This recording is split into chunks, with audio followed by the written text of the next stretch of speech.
but that Craig Aukerman finally lost his job as the special teams coordinator of the Titans. Now, let me just start off by saying this. I am not going to celebrate the firing of Craig Aukerman for two reasons. The first is because I'm not sure what good that does anybody to sit there and, woohoo, they fired the special teams coach when,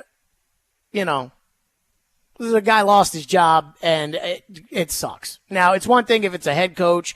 It's one thing if it's a general manager, an athletic director, because sometimes I think, what that means, for the program or where the thing is headed is usually a good sign of like, oh, thank goodness they got rid of Ken Wisenhunt after everybody told us they wouldn't. That's one thing. This is yesterday. I don't know what happened to Stonehouse's leg, but, with about the 19th screw up on special teams this year, they finally decided that enough was enough. And so I'm not going to sit here and I'm not sad about it. I mean, I think it's the right move, but we'll get to a second reason why I'm not going to get up here and just celebrate it and pump my chest and be so happy. But the first is because, again, a man lost his job today, and I'm going to sit here on the radio and just, throw a parade. That does not mean that we will ignore how terrible Craig Aukerman was as special teams coordinator, because we will be talking about how terrible Craig Aukerman was as special teams coordinator the way we have been talking about how terrible Craig Aukerman was as special teams coordinator. So that's the first thing. The second thing is this. It's too little too late. It's too little too late.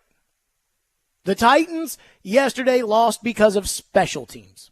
And yes, I know every coach says this. After a team gets screwed by the referees, every coach at the podium at the press conference sits there and says, well, if it wasn't just that one call, there were all these other plays. And so if we didn't have that penalty, or if we didn't throw that interception, or if we didn't fumble that ball, or if, for instance, yesterday, if Roger McCreary catches the tipped interception that just lands right in his breadbasket, you win the game. Craig Aukerman's employed today. But see, that's not the issue. The issue here is that by firing Craig Aukerman at 4-8, what are you really accomplishing? The NFL is so fickle. It's so crazy how momentum lives inside of a season, and it's so wild to me how it's a season-to-season thing. The New York Giants last year were good. They were in the divisional round of the playoffs. They got off to a good start. They had two guys in their quarterback and running back in a contract year. They were good last year. They're unwatchable now. So the NFL is all about momentum and getting off to the right start. And look, sometimes there are teams that start 1-5 and turn it around, but that's the exception, not the rule. And that's what I look at with the Titans, which is I'd love to have that New Orleans Saints game back where you got a punt blocked and lost by 1 point. I'd love to have that Saints game back. I would. If you've got the Saints game back, and look, Tannehill missed a throw here, and, who knows if Chig would have actually caught it where Tannehill threw the other one there, and the offensive line was terrible, and the referees missed a call. But if you can just punt the ball, you beat the Saints in week 1. I'd love to have that game back. So instead of 4-8, give me the Saints game, and now what? That's 5-7. What about the Baltimore game in London, where they sent a returner who over 2 years of on and off being injured has proven that he can't not muff a punt? They sent him back there with 1 second or whatever it was on the clock for him to muff a punt that just gifted the Ravens 3 points. The Titans also gifted the Ravens points on a 70-yard punt return by Devin Duvernay. You lost that game by 8 points. How would you have liked to have had those 3 that you gave up at halftime?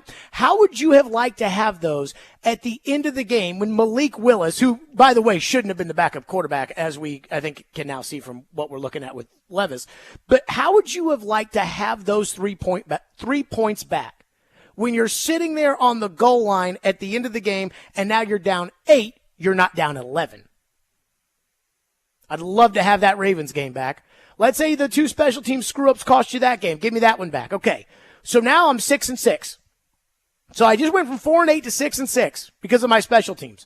Well, I think we all know you win yesterday with just competent special teams.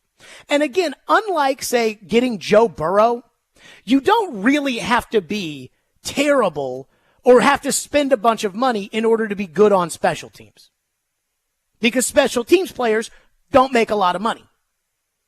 You just have to know what you're looking for. You have to be able to go get it. And then, shockingly, you have to be able to coach it. And so give me yesterday back. So now I've just gone from 4-8 to 6. What would that make me? 7-6.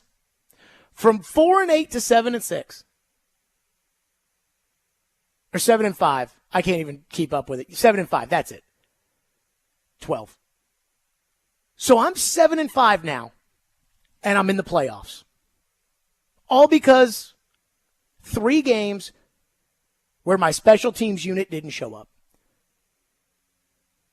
That's not even accounting for the Eric Guerra fumble in the Jacksonville game, the Nick Folk missed field goal in the Tampa Bay game, or other things. I can go on and on and on. I can go back to last year, and I can go to Randy Bullock's miss that started the season. I brought up the Giants for a reason. They were a good team last year because they got off to a good start. Why did they get off to a good start? Because Kyle Phillips muffed a punt, and you missed a field goal from 47 yards. Special teams has been bad for forever. This isn't somebody said you've been wanting Ackerman out for 2 years. That's not true. I've been wanting him out for 5 years. Go back to 2018.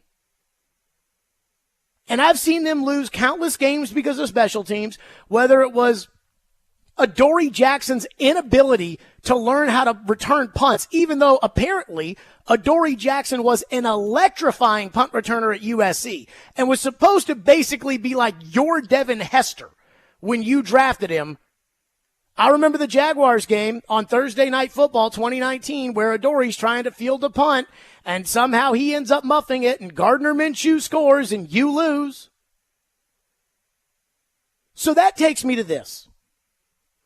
Craig Ackerman being fired today doesn't do anything now. The season is over. It doesn't matter. Maybe it will keep the next guy from getting his leg broken when he tries to punt. I don't know. But it's too late. And that's the frustrating part.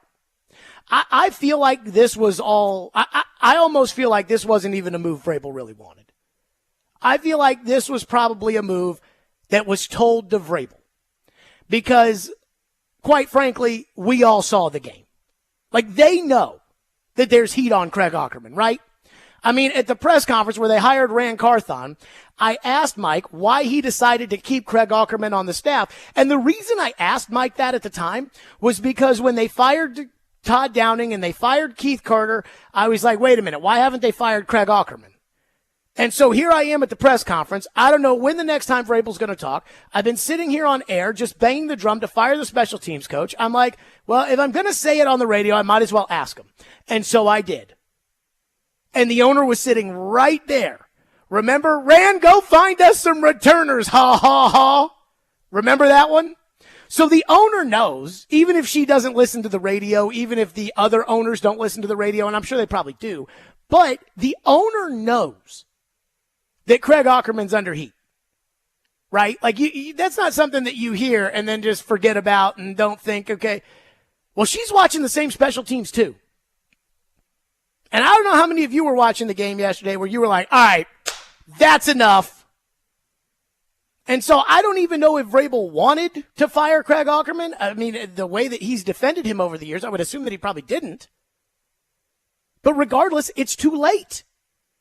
That's why after the end of last year, I was like, fire the special teams coach because I don't want to waste another season.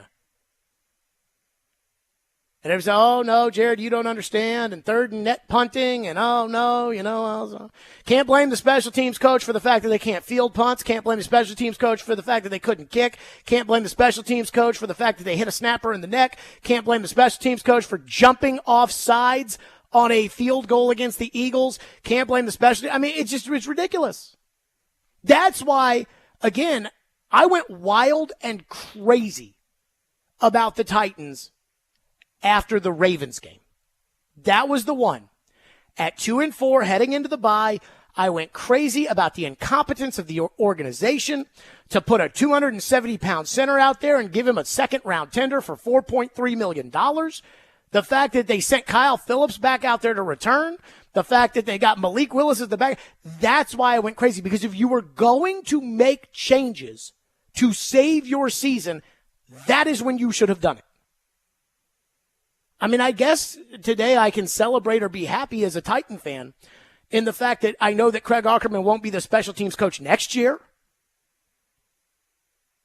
But as far as like, oh, wow, they're going to put Tom Quinn in there and they're going to figure the special teams out now. Well, great. So now if special teams doesn't lose you any more games, you still won't make the playoffs. So what's the point? And what's the point for Vrabel to do this now? Craig Aukerman was a sacrificial lamb. And it's unfortunate that Vrabel can't understand why. And I hope that we don't give Vrabel credit for something that should have happened in January.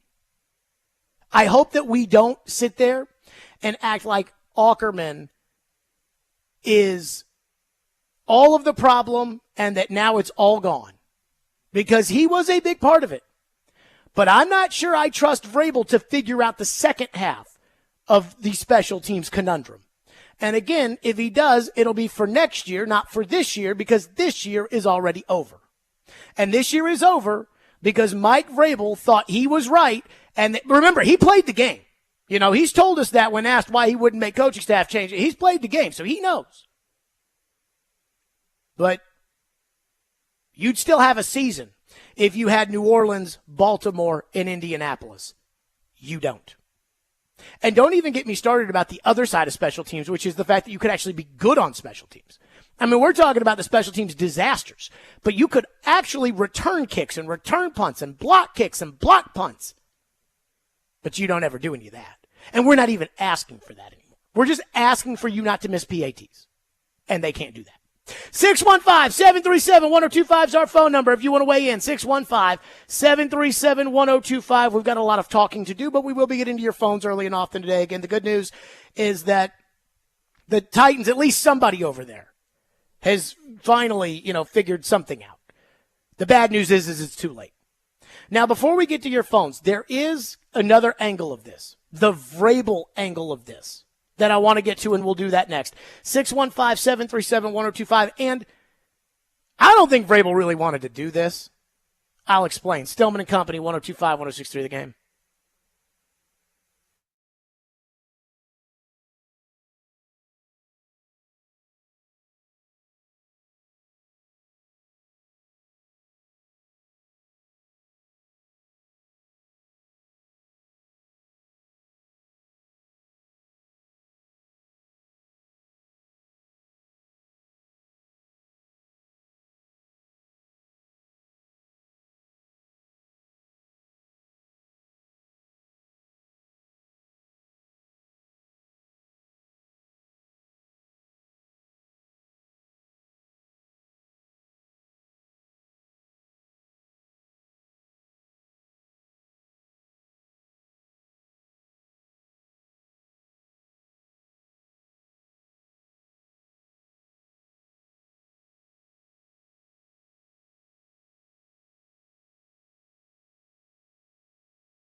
That decision, was that like something over time? Or was that Yeah, just, Teron, just trying to evaluate, what we do, who we do it with. I just felt like, this was the timing was what it needed to be, and I felt like it was best for the team and for the players, especially going forward. What does any of that mean? Like, is this something you've been thinking about? Well, I just evaluating where we are right now and, and the needs and blah, blah, blah. I'm like, how many weeks ago did I ask him if he was going to change the coaching staff? And he gave me the no, and then I asked him why, and it was like, because when I played the game, I never blamed Rob Ryan for any problems that I had. What was that, Ian, like 2 weeks ago? Nah, something like that. Okay. So literally 1 year ago today, the Monday of this week, a year ago today, I said to Caroline, when she was still on the show, I said, Caroline, in other organizations, and this was when I thought the Titans were a well-run organization, I do not have that belief anymore. But I did think that at this point in time.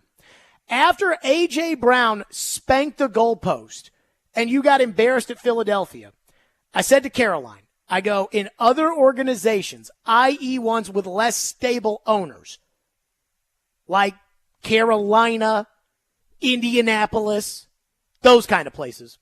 Not Green Bay, who doesn't have an owner, or, like a very level-headed, straight shooting owner, like Kansas City.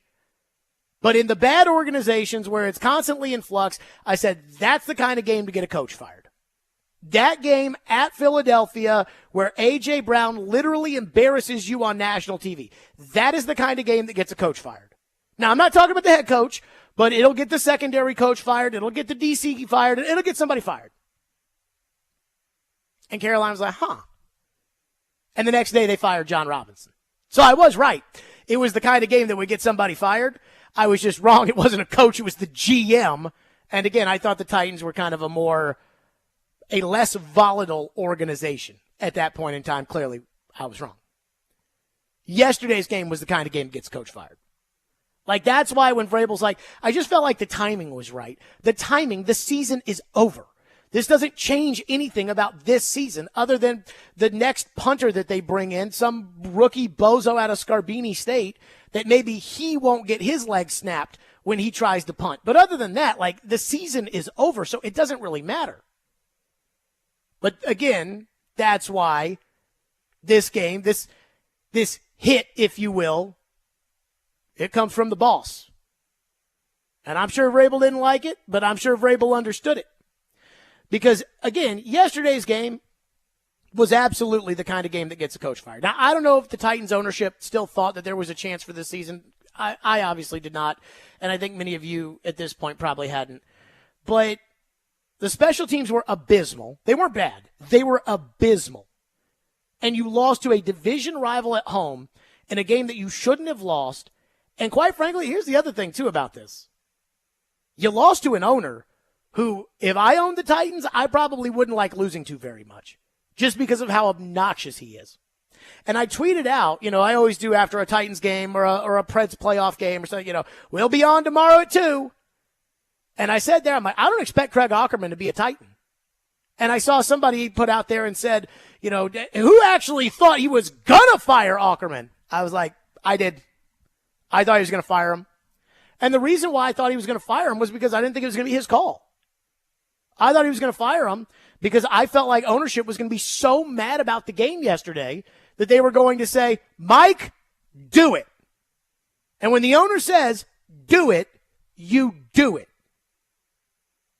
That's why. So, again, I could be wrong about that. I have no sourcing on this. I'm just telling you, what got me the moment that I figured I was like, he's getting fired tomorrow, was when I saw the Indianapolis Colts post like a celebratory Twitter picture, which everybody does, but it was a pair of cowboy boots, and on each boot was a score of the game from, the first game and then yesterday. And I was like, that's going to get a coach fired. Because the obnoxiousness of the Colts and the fact that they're a division rival and a fact that, quite frankly, I don't know how you guys feel, but organizationally, I feel like the Colts are beneath you. Just top to bottom and how they're run and everything else. and for them to be taking victory shots on you when really all you had to do was make a PAT, yeah, that's not going to sit well with ownership. Now, it's not as, again, personal as the Texans, and it's not as, tush in the face rivalry that you used to have when you were the Oilers with Pittsburgh, because their tush was always in your face. But I think there's some bad blood there between them and Indianapolis. Certainly when Jim Irsay wants to fire everybody because they can't beat you, now that goes two ways. And so I don't think Vrabel wanted to do this. I think Vrabel did it because I think ownership saw the game. Like many of you watching the game yesterday, ownership saw the game and said, enough's enough. He's out. And you do know who owns this team, right? And even then, Vrabel's got, okay. Phone lines driven by WilsonCountyHyundai.com at 615-737-1025. Cam is going to kick us off. Been waiting patiently on Craig Aukerman. What's up, Cam?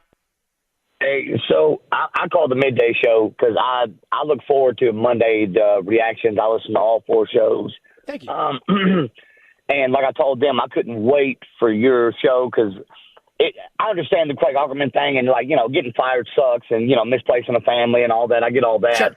But at the end of the day, the way that Vrabel belittled you and tried to embarrass you, now coming back to, once again, him saying something, coming back to bite him in the fanny is hilarious to me. That's all I got. Yeah, I appreciate your call, Cam. I mean, I remember the day that happened, right? Now, my favorite is there was a tweet that was like, and I retweeted it yesterday with the video, where it was like, Mike Vrabel slams some hot take radio host who tries to tell him about punting. And it was like, well, but more importantly, on the front of what Vrabel said, and not just with this one, but when I asked him about the assistant coaches and we got into it a couple weeks ago, that doesn't make me feel better. I said when it happened, when Vrabel and I got into it the day that Rand got hired about Aukerman, I said, I was like, okay, you can enjoy the laugh now, but I mean, I'm trying to think of the appropriate way on the radio to say this. Chestnut cutting time, I think that at that point in time, you'll see who was right and who wasn't. And I guess for me, the reason why I'm not as happy about this as I was, say, when they, let go of John Hines with the Predators, was because this doesn't really change anything. You're 4-8. The season is over. And so, yeah, would I love to get up there? In all seriousness, what am I supposed to do? Am I supposed to go to the press conference and say, Mike, I was right? That doesn't accomplish anything. And, I mean, I've been wrong plenty in my life. The thing for me that I think that I guess I would feel validated on is that I was right the whole time. But I knew that. So, when I said at the time, hey, you guys can laugh now, but come the season, you guys are going to see that I was right. I wasn't surprised by any of that happened. Sometimes I think people think that the opinions of the show are manufactured, and they're not. They're my opinions, and I think it hurts the Titans to have a bad special teams coach. So now they fired the bad special teams coach, and I'm not exactly happy about it. I mean, I'm not mad about it, but I'm not happy about it because going back to Indianapolis and Baltimore and New Orleans, it's like if you had fired Aukerman and brought in a good special teams coach at the beginning of the year and got your special teams right, and you had won those games that you didn't just give away on special teams, then we'd still be having a season to talk about today. And unfortunately, we don't, so it is what it is. 615-737-1025. Speaking of that Aukerman, Vrabel, Jared Stillman interaction, I do think that I thought we were going to be playing that cut a lot today, and then they fired him, so maybe not as much. But we'll get to that, plus your phones. We're right to your phones next. Stillman and Company on a Titans Monday, 615-737-1025, 1025, 106 for the game.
Special teams, what are you talking about? Craig Ackerman was hearing about his special teams. He's the coordinator. But when you look at it, third in the National Football League in net punting with the number of players that were on our punt team and the number of gunners we went through is pretty good. Ryan Stonehouse in the punt for Tennessee, and it's blocked. Oh boy, you get chills every time there's a block punt in the Superdome. Ryan Stonehouse, Devin Duvernay. Makes a move, he's free. Devin Duvernay's got the punter to beat. Devin Duvernay out of bounds at the Tennessee 16. Stonehouse punting for the 5th time today. And that one's blocked! The Colts got it! Scooped up by Stewart! Touchdown! Another block! It's loose! Scooped up by the Colts again! But I can't put that on Craig Ackerman when I see the amount of time that we spend catching punts. Like, we go through more jugs machines than anybody. Okay, I get it. We gotta make sure we take care of the ball. Fair catch called. It's muffed! It is muffed, and the Ravens recover. Oh my goodness, with 1 second to go. Gary's going to play it from the 20. Crosses the 30 out to the 35. Football's loose! Jacksonville has it! But I can't say that that's Craig Ackerman when I'm evaluating everything that we're doing.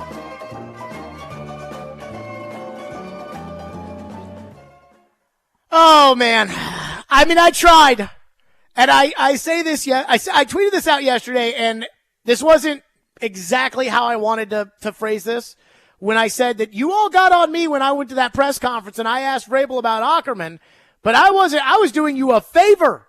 I took it to the coach. Coach, what are you doing?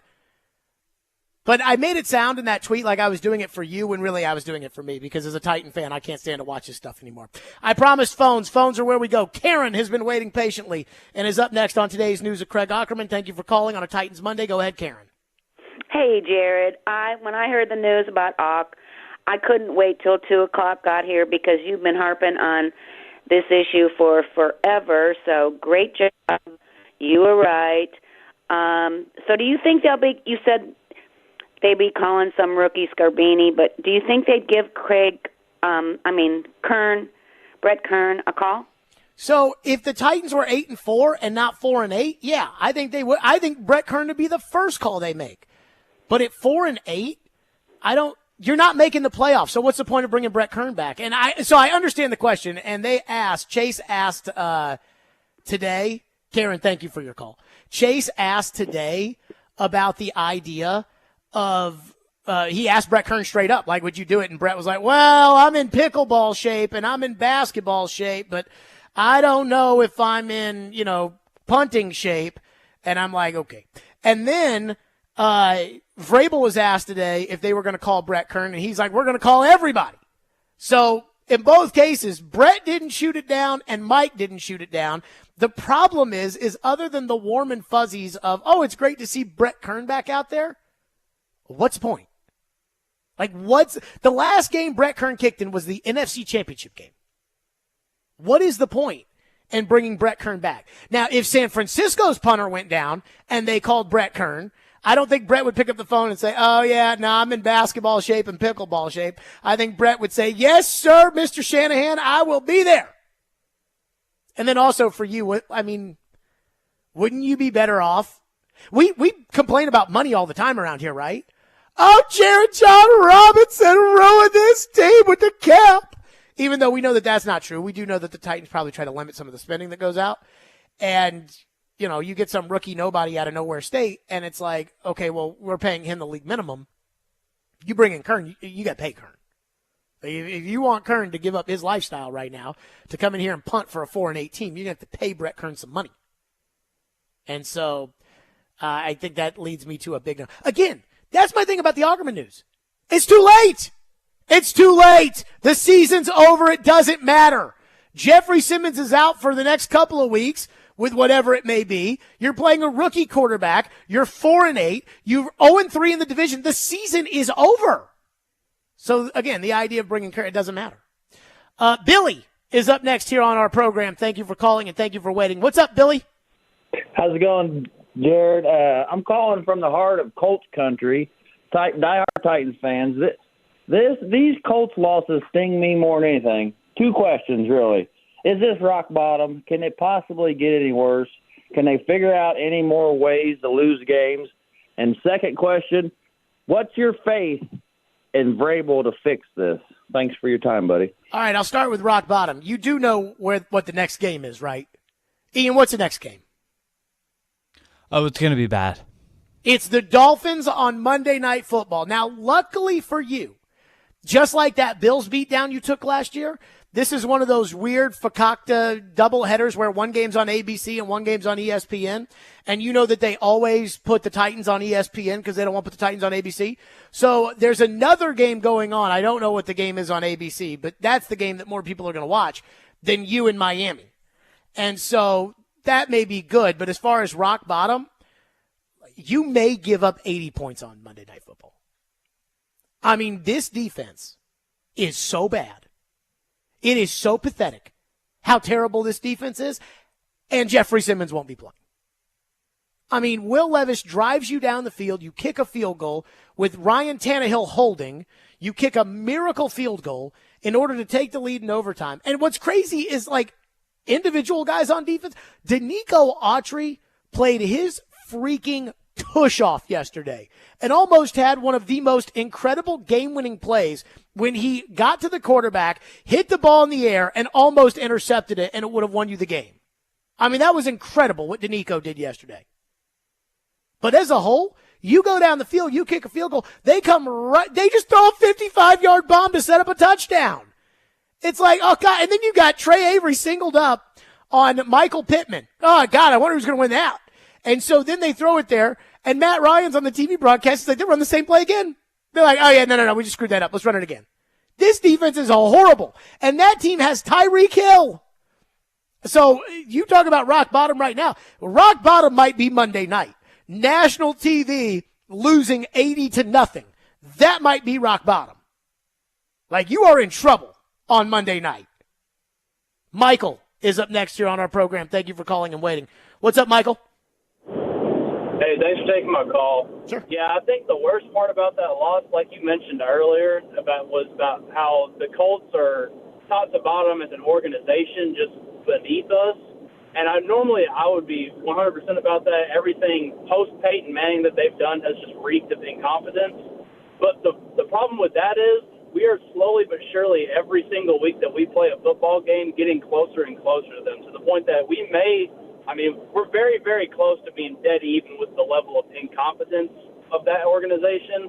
And that's what the worst part about getting swept by them is, because I know Amy isn't as vocal about just about anything as Irsay is, because he's just a complete kook. But as an organization, we are inching slower and slower, closer and closer to them, and that's what pisses me off the most about getting swept by them. Yeah, so I think one of the problems, thank you for the call, with ownership is that it's not just Amy. Like, I hear this all the time about, well, Amy has to make this decision, and Amy has to decide, and Amy has to, and it is not just Amy's decision.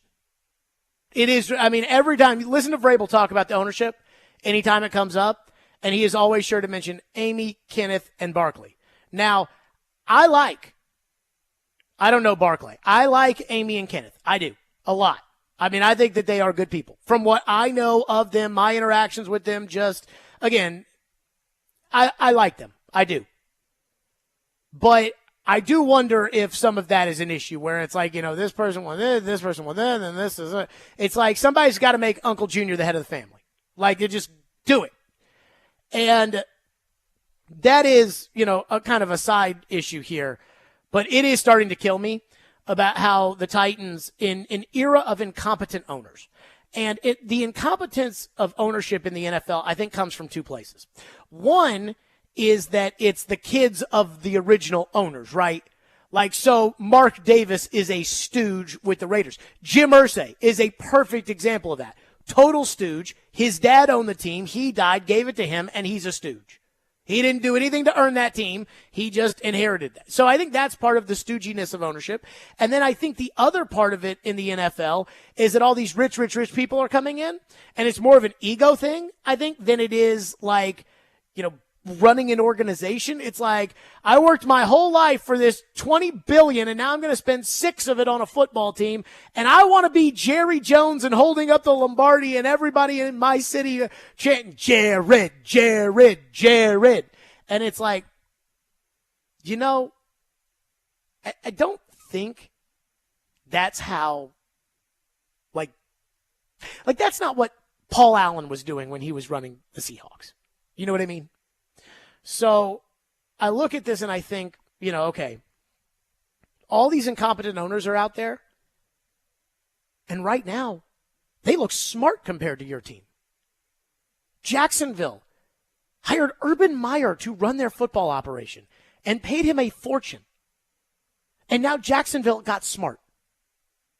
Houston has been the butt of every joke for the last 4 years or whatever it may be. They've just been the butt of the joke.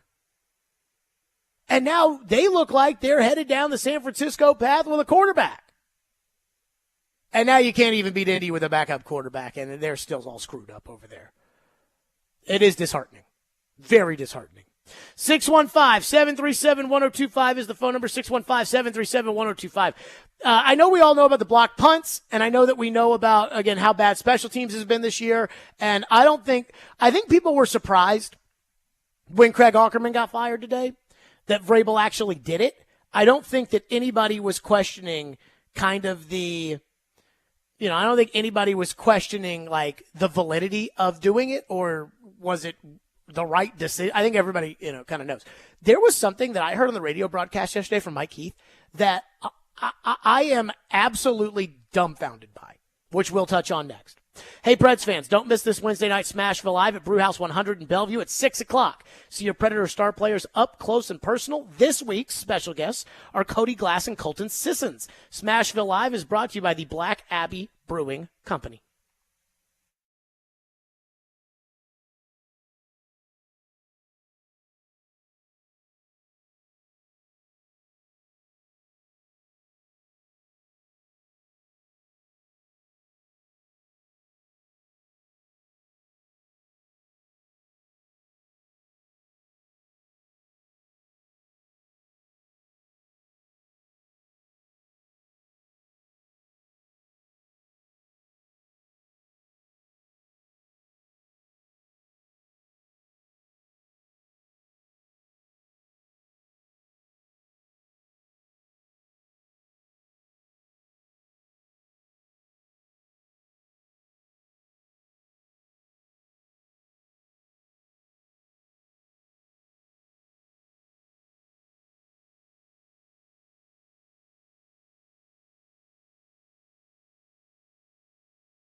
Second and goal.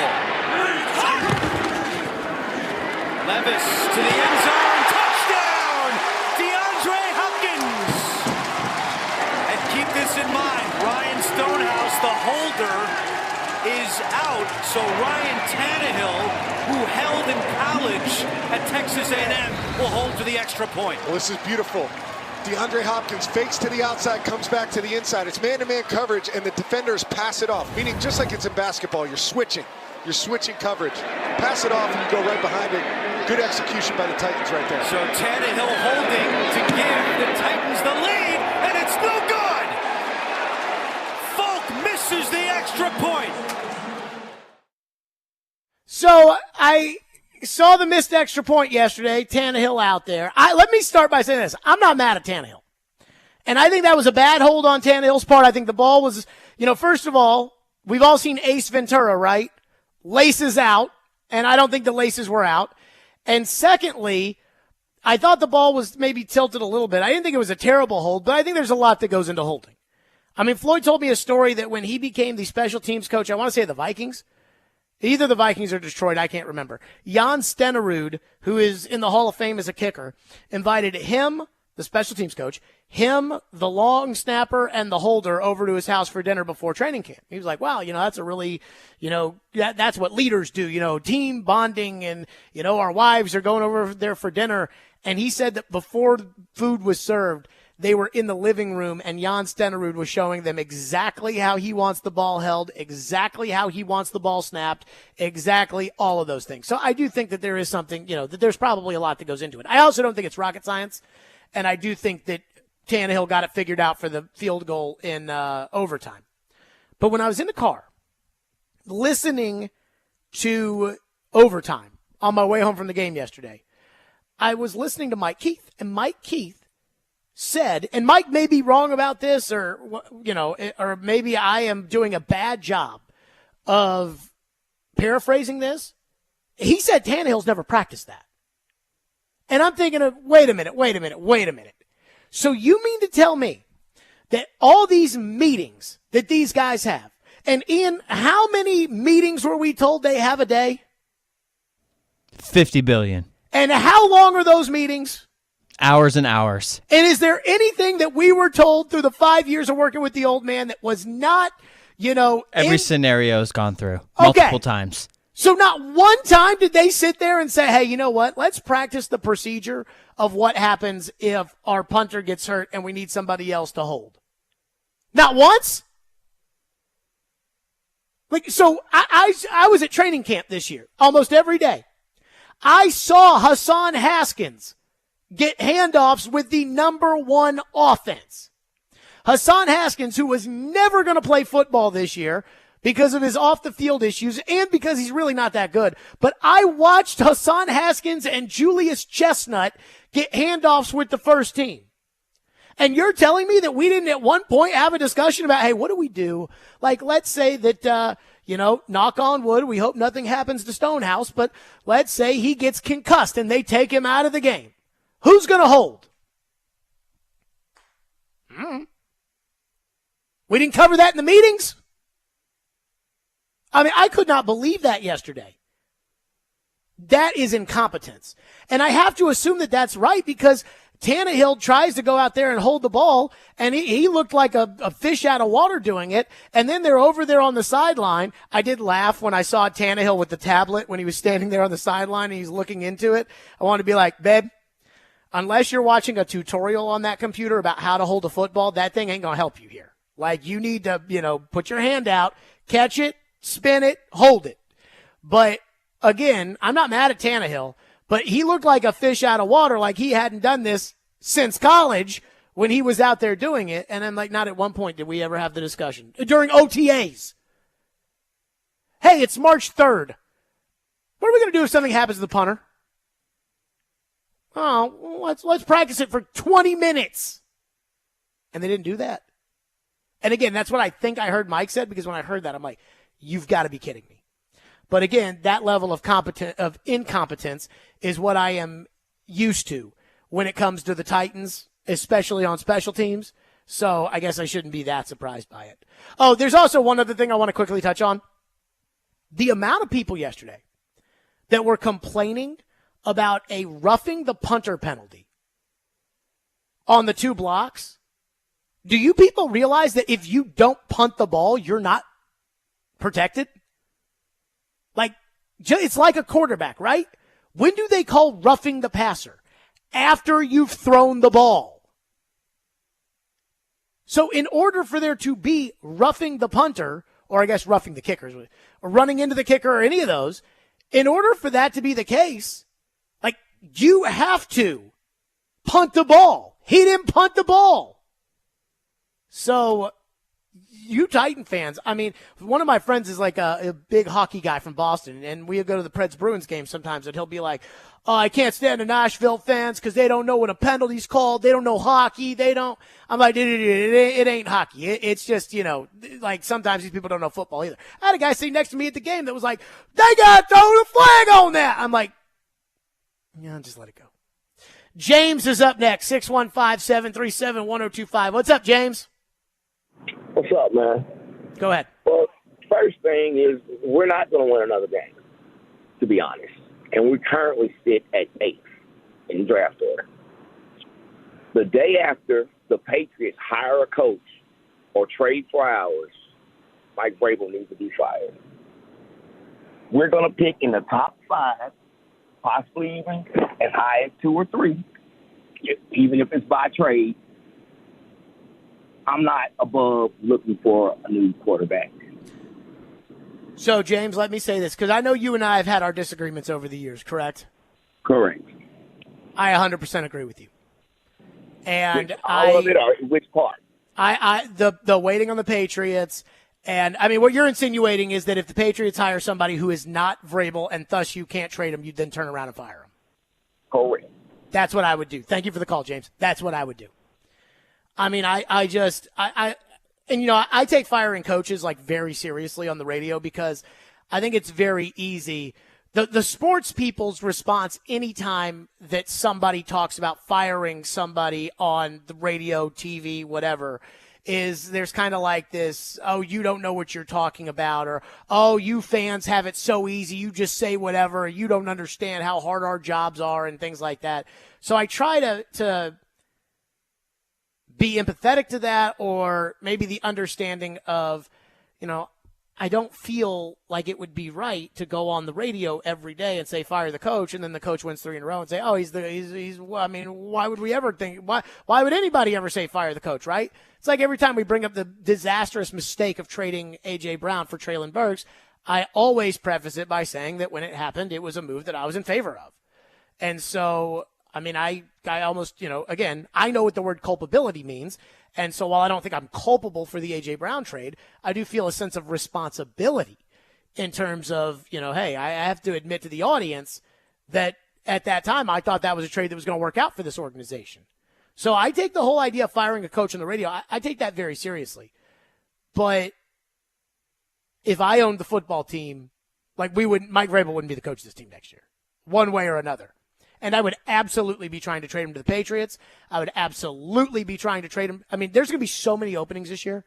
Somebody was talking about it. Raiders, Commanders, Panthers. I mean, somebody said, it might have been Diana. I think it might have been. Somebody said there's going to be 8 to 10 openings this year. Well, there's not 8 to 10 coaches that we can just say, okay, that guy is ready for a head coaching job. Ben Johnson of the Lions is kind of the number one guy in that regard. But there's not 8 to 10 Ben Johnsons. So Vrabel's going to be wanted, I think. Plus, everybody outside of here thinks he's just the greatest coach who ever coached. And so, I mean, I would absolutely be trying to trade Vrabel, and I would do exactly what ownership did 2 weeks ago, and I would be telling people, hey, we're not going to be firing Mike Vrabel. All the while, and this could be what would save Rand's job with me, would be the idea of, hey, man, you're in San Francisco, Bobby Slowick's in San Francisco. I need you to figure out if you think Bobby Slowick should be our next coach. And then I need you to figure out if you can get Bobby Slowick to be our next coach. That's how I would be operating. But again, like, I take it very seriously. I wouldn't fire Vrabel today. That's for sure. I wouldn't fire him today. I wouldn't fire him next week. They could lose 80-0 next week, and I wouldn't fire Vrabel. I would wait because, again, if 8 to 10 jobs come open, that means that somebody's going to want to hire Vrabel, and I'm going to want something in return for that. 615-737-1025 is our phone number, 615-737-1025 if you want to weigh in. Now, I think there's a big picture thing with Mike Vrabel outside of the Craig Aukerman firing that I thought about this before they fired Aukerman, and I still think it now. We'll get to that next here on Stillman and Company, 615-737-1025. If you want to weigh in, tomorrow is your chance to participate in Preds Pick to Click. If you correctly guess a Preds player that scores a goal in the Preds game tomorrow, you win a pair of tickets to an upcoming Preds home game. Participate with Robbie and Rexroad tomorrow morning at 8:45 a.m. Preds Pick to Click is brought to you by TJ Anderson Homes of Benchmark Realty. List your home with TJ to get your home seen, heard, and sold.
Stillman and Company, 102.5, 106.3 The Game. Stream me live on Twitter, Twitch, YouTube, and Facebook live from the Hiller Plumbing, Heating, Cooling, and Electrical Studios. On a Titans Monday, Ian is not blaming Craig Aukerman for the missed PAT yesterday. Well, they made a field goal. So they kicked 4 other punts. So 6 other punts, whatever it may be. Yeah, well, they made a field goal without Stonehouse in there. So they should be able to make the PAT without. They punted without Stonehouse in there too. Yeah, that doesn't excuse the 2 blocked punts. No, it does not. I'm just saying. I'm just saying. Hey, if you can make them with or without Stonehouse, what's the difference? So Ian said in the update after 2 blocked punts, they fired Craig Aukerman. I said to Ian, I go, no, don't forget the missed PAT. Also, have you ever heard of illegal man downfield on a kick before? I thought that was like just offsides. No. So I looked it up last night, and I feel like I have a pretty good idea of the rules in the NFL. The guy next to me at the Titans game was screaming about roughing the kicker when they blocked the punts, and I was just thinking in my head, I'm like, it's not roughing the kicker if he doesn't get the ball off. I mean, it's just like, and I was like, I just let it go. But I feel like I know the rules as far as the NFL is concerned. I never had heard of ineligible man downfield on a kickoff. Apparently, before the ball is punted, the only people that can run down the field are the gunners. And so Raider took off before the ball was punted, and they threw the flag. I don't know. I'm sure, honestly, and I don't want to sit here and talk about something that I didn't even know existed until yesterday. I'm sure it happens all the time where a guy runs before the ball's punted. But that got called on them yesterday. So add that one to the list, too. But I think there's a big question outside of Craig Aukerman here that comes when really assessing the future of the Titans. You know, the firing of Craig Aukerman doesn't really change anything for me because I didn't think there was any way they could bring Craig Aukerman back. And I think the Titans' problems go far beyond Craig Aukerman, though Craig Aukerman was a huge part of those problems. And, again, if you had fired Craig Aukerman before the season, before he cost you the Colts game, before his special teams cost you the Saints game, before they cost you the Ravens game, then you might still have a season. Unfortunately, it's spilt milk, and you're not getting those games back. But I just kind of feel like Vrabel's done here. Like, I just kind of feel like, and they may keep him another year. Like, those Diana Rossini reports might be real, that Titans ownership just thinks he is the bee's knees and that we're so lucky to have Vrabel and that he is infallible and that he played the game and that he understands the game and all of those things. And that's fine. If they do that, though, I think it's just going to be wasting a season. And I don't even say this as a way of saying Vrabel's a bad coach. Like, I'm not saying that. I'm not saying Vrabel can't go somewhere else and win. Because here's what I think I've realized about Vrabel. Vrabel is a great motivator. I was surprised to hear this, but I was talking to somebody with the Predators who I think whose opinion you guys would probably trust. But I was talking with somebody last week when John Hines came back about the difference between Hines and Laviolette. And they told me, they were like, well, Laviolette's a better coach, but Laviolette's a motivator. And Hines is more of an X's and O's guy. Which, honestly, I was a little surprised by. Because all I ever hear Hines talk about is identity. And so, that usually sounds like a motivator guy. But they said, no, Hines is a X's and O's guy. Laviolette's just a great motivator. And that's why Laviolette, once he, gets you to a certain point, his message runs stale because that's all he is motivating. That's Vrabel. Vrabel is a motivator, and he is a great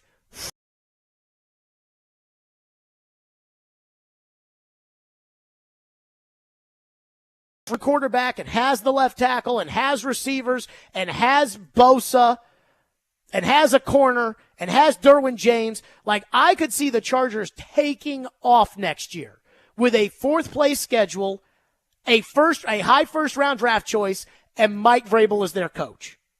Because he can motivate them. But motivating only lasts so long. And then eventually, you're done. And think about the other elements of a great coach in the NFL. Is Vrabel a quarterback whisperer? Like Bill Walsh? No. He's not. I don't even know how much he values the quarterback position. Is he a great talent evaluator? No. Andre Dillard at left tackle is probably all you need to know about that.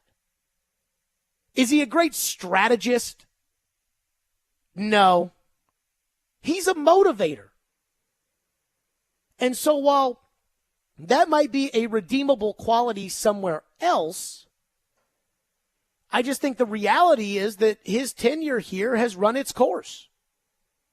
That Vrabel came in, and Vrabel had a really good culture, and Vrabel motivated those guys, and at 2-4, Vrabel in 2019, told those guys we can do it, and he put Ryan Tannehill in there, and Ryan Tannehill with that added motivation and I think some great coaching from Arthur Smith, Ryan Tannehill got in there, and he did it. And they went on the road to New England where nobody thought they were going to win, and they did. They went on the road to Baltimore where nobody thought they were going to win, and they did. But eventually that kind of runs dry, right? And as far as strategy is concerned, Arthur Smith is a good strategist on the offensive side of the ball. Dean Pease is a great strategist on the defensive side of the ball. Dean Pease, that Baltimore game, Dean Pease had that one ready in his coffer. I mean, he was ready to go. That was his game. And so when he's got a Dean Pease, or he's got an Arthur Smith, or maybe even a Jim Schwartz, we don't know what the hell he was doing, the strategy is good. But as far as developing your young quarterback, I don't think there's anything about Vrabel that makes me think he's going to be the right guy to do that. As far as filling out the coaching staff, I mean, if today is any indication, after the year of just bitching that he and I had back and forth about the coaching staff, the offensive line coach, I think it's pretty evident that no, he's not great at that. So what does he do well? He's a motivator. That's what he is. And when it comes to motivators, they only last for so long. And a great motivator can win a championship. He can get you to championships. He can compete for championships. You got to have the right players, but the right motivator, he can do it. And that's what Vrabel is. He's Laviolette. Ian, who's the best team in the Eastern Conference of the NHL right now? The Rangers. Who's their coach? Laviolette. Laviolette. It's not an accident that the Rangers were a solid first-round team last year, and Laviolette shows up, and right now they're the best team in the Eastern Conference. Just like when Laviolette showed up here, and all of a sudden at the beginning they were the best team in the league. That's what he does. That's what Vrabel is. But as far as, like, building the team and turning this around, and he can't do that. He's not Andy Reid. He's not a quarterback whisperer who can go find the next guy and turn him into a star. He's not. Sean McVay, I think, is a great example of this, right? Because the Rams were really, really good in 2021. The Rams and you are very similar from the standpoint that you were really good in 2021. You have about 3 or 4 really good players. You're not excellent at the quarterback position, and Stafford's not excellent at the quarterback position. He's fine. Tannehill's fine. You're not excellent at the quarterback position. You got, best in the league at other places.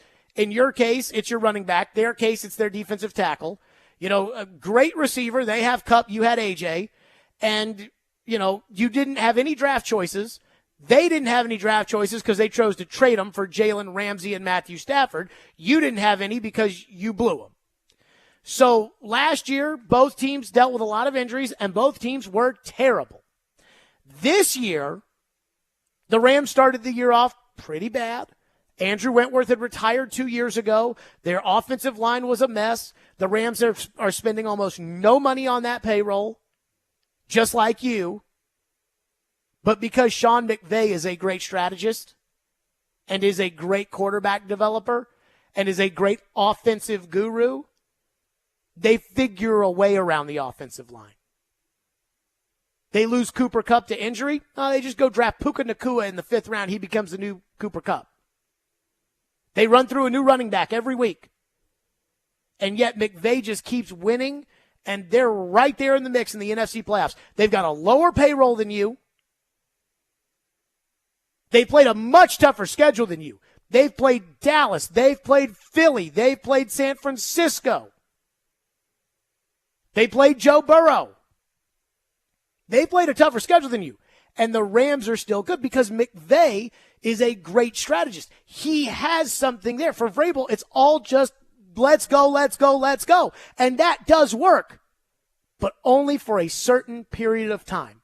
And then when it stops working, that motivator who rises up in the face of disrespect and always says, we can do it, it doesn't work anymore, and that guy doesn't have a second pitch to throw.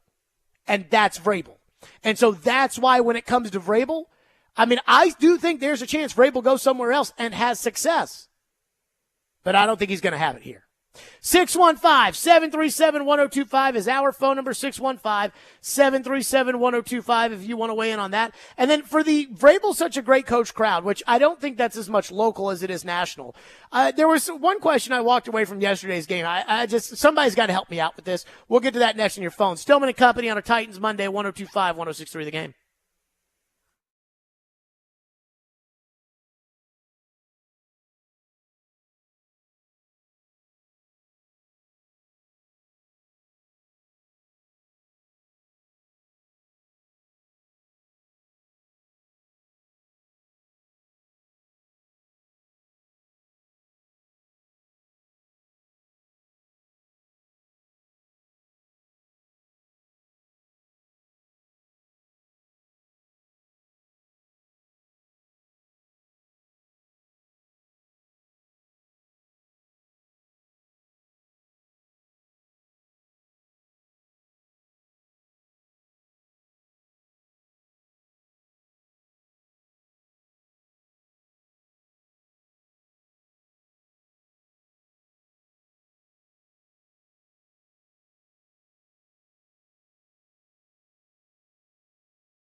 .305 left.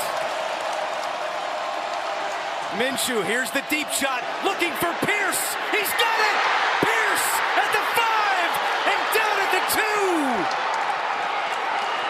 A 56-yard completion.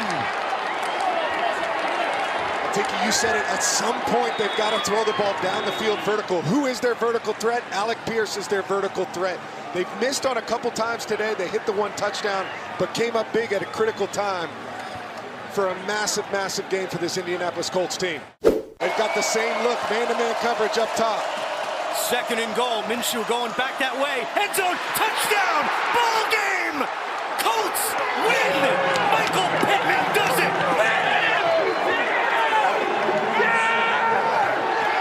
Last year, the Colts 4-12-1. This year, there's a new sheriff in town. Shane Steichen and the Colts are 7-5. Can I ask a question to the Vrabel's such a great coach and we should never ever criticize him crowd? Why does Vrabel's defense suck so bad? I mean, you drive down the field in overtime. You got no players on offense, right? You got a 5th string left tackle, a 4th string right tackle. You got a rookie quarterback, your backup running back, who, by the way, played his tush off in Tajay Spears. Very impressive yesterday. Your tight end can't catch. Your number 1 receiver is really the only guy who's making any plays for you. The number 2 receiver to start the season played 10 snaps yesterday. I don't know why he was active if he was going to play 10 snaps, but he did. I mean, you on offense are Levis, Spears, DeAndre, and Chris Moore, and no offensive line. And you go down the field and you kick a field goal with your backup quarterback doing the holding, and you make it, and you take a lead with 3 minutes to go. And again, the thing about the NFL that's crazy is that everything bad can happen in a game. But if these were the old overtime rules and that ball went through the uprights and you won, everybody'd be happy. Craig Aukerman still have a job, maybe. Everybody'd be happy. But instead, the defense gets out there and boom, immediately a 55-yard X play down the sidelines. Game over. Give up a 19-play drive to start the second half. That's the best Colts drive since 2011.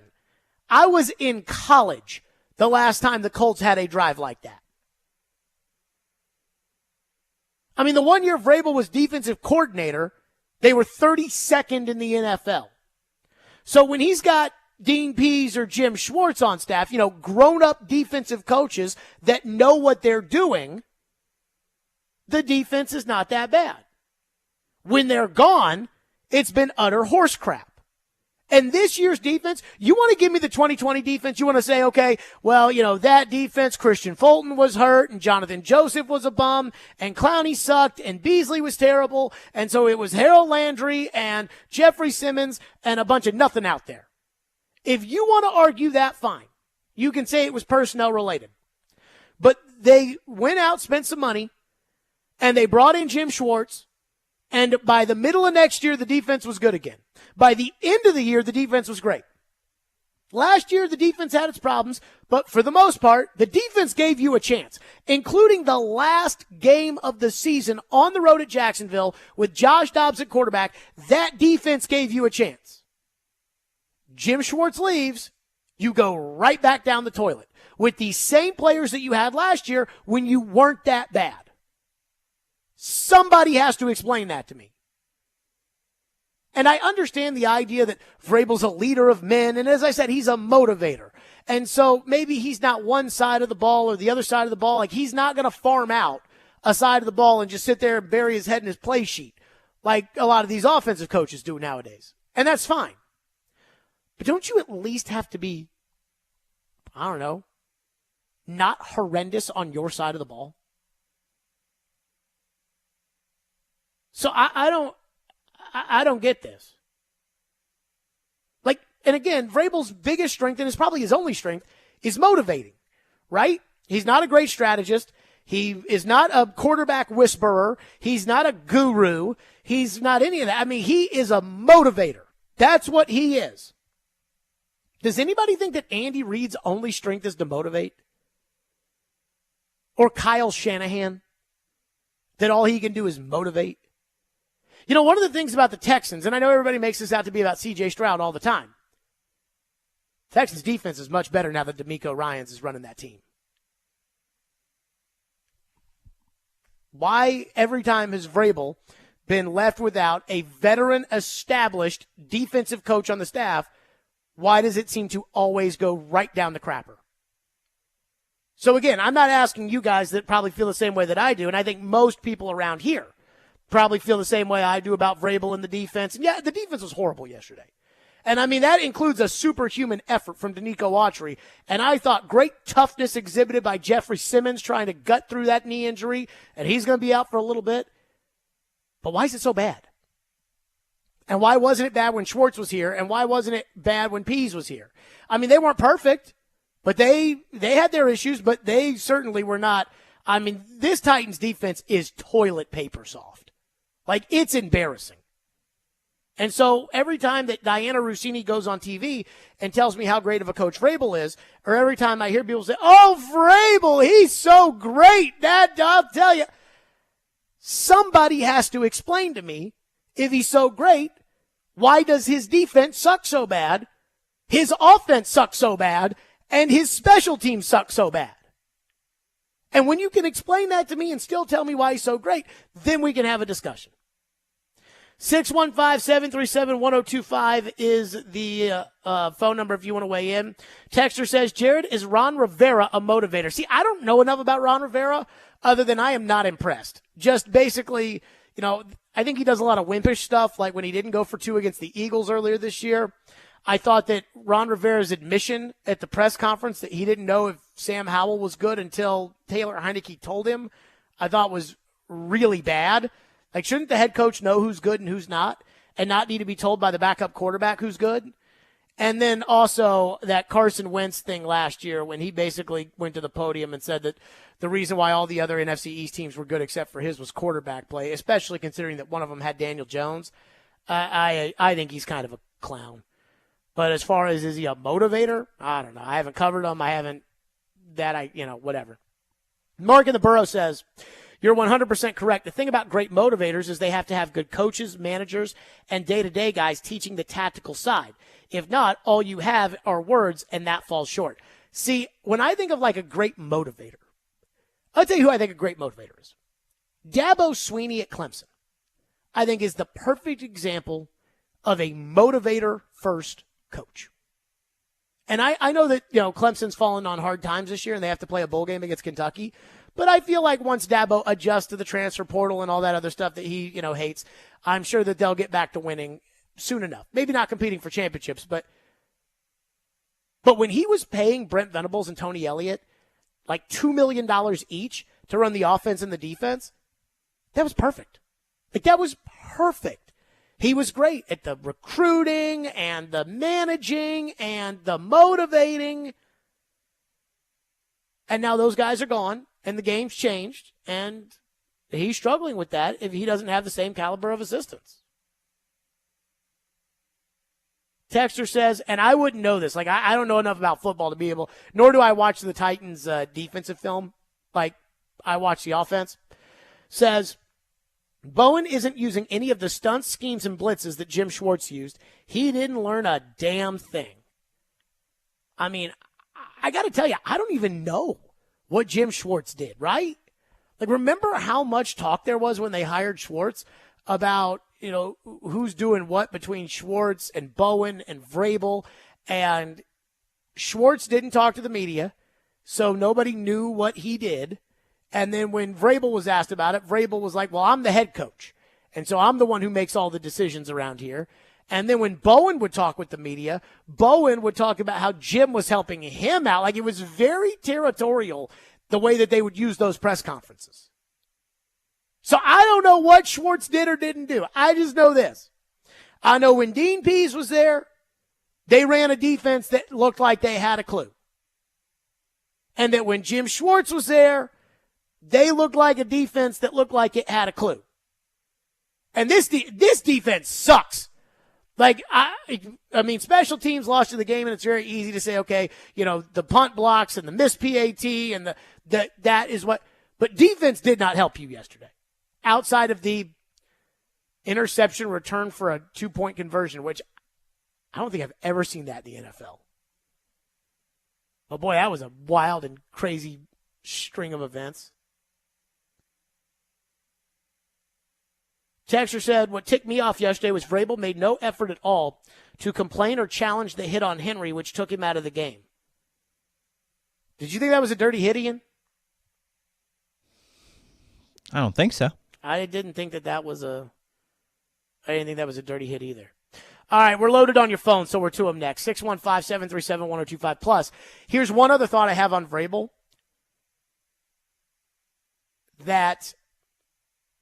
let me just put it like this. Jeff Fisher would have been able to do, and Vrabel wasn't. We'll get to that next. Stillman & Company, 102.5, 106.3 The Game.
Stonehouse punting for the 5th time today. And that one's blocked! The Colts got it! Scooped up by Stewart! Touchdown! The Colts with a special teams score! Nick Cross blocked it. Grant Stewart scores! Another block! It's loose! Scooped up by the Colts again!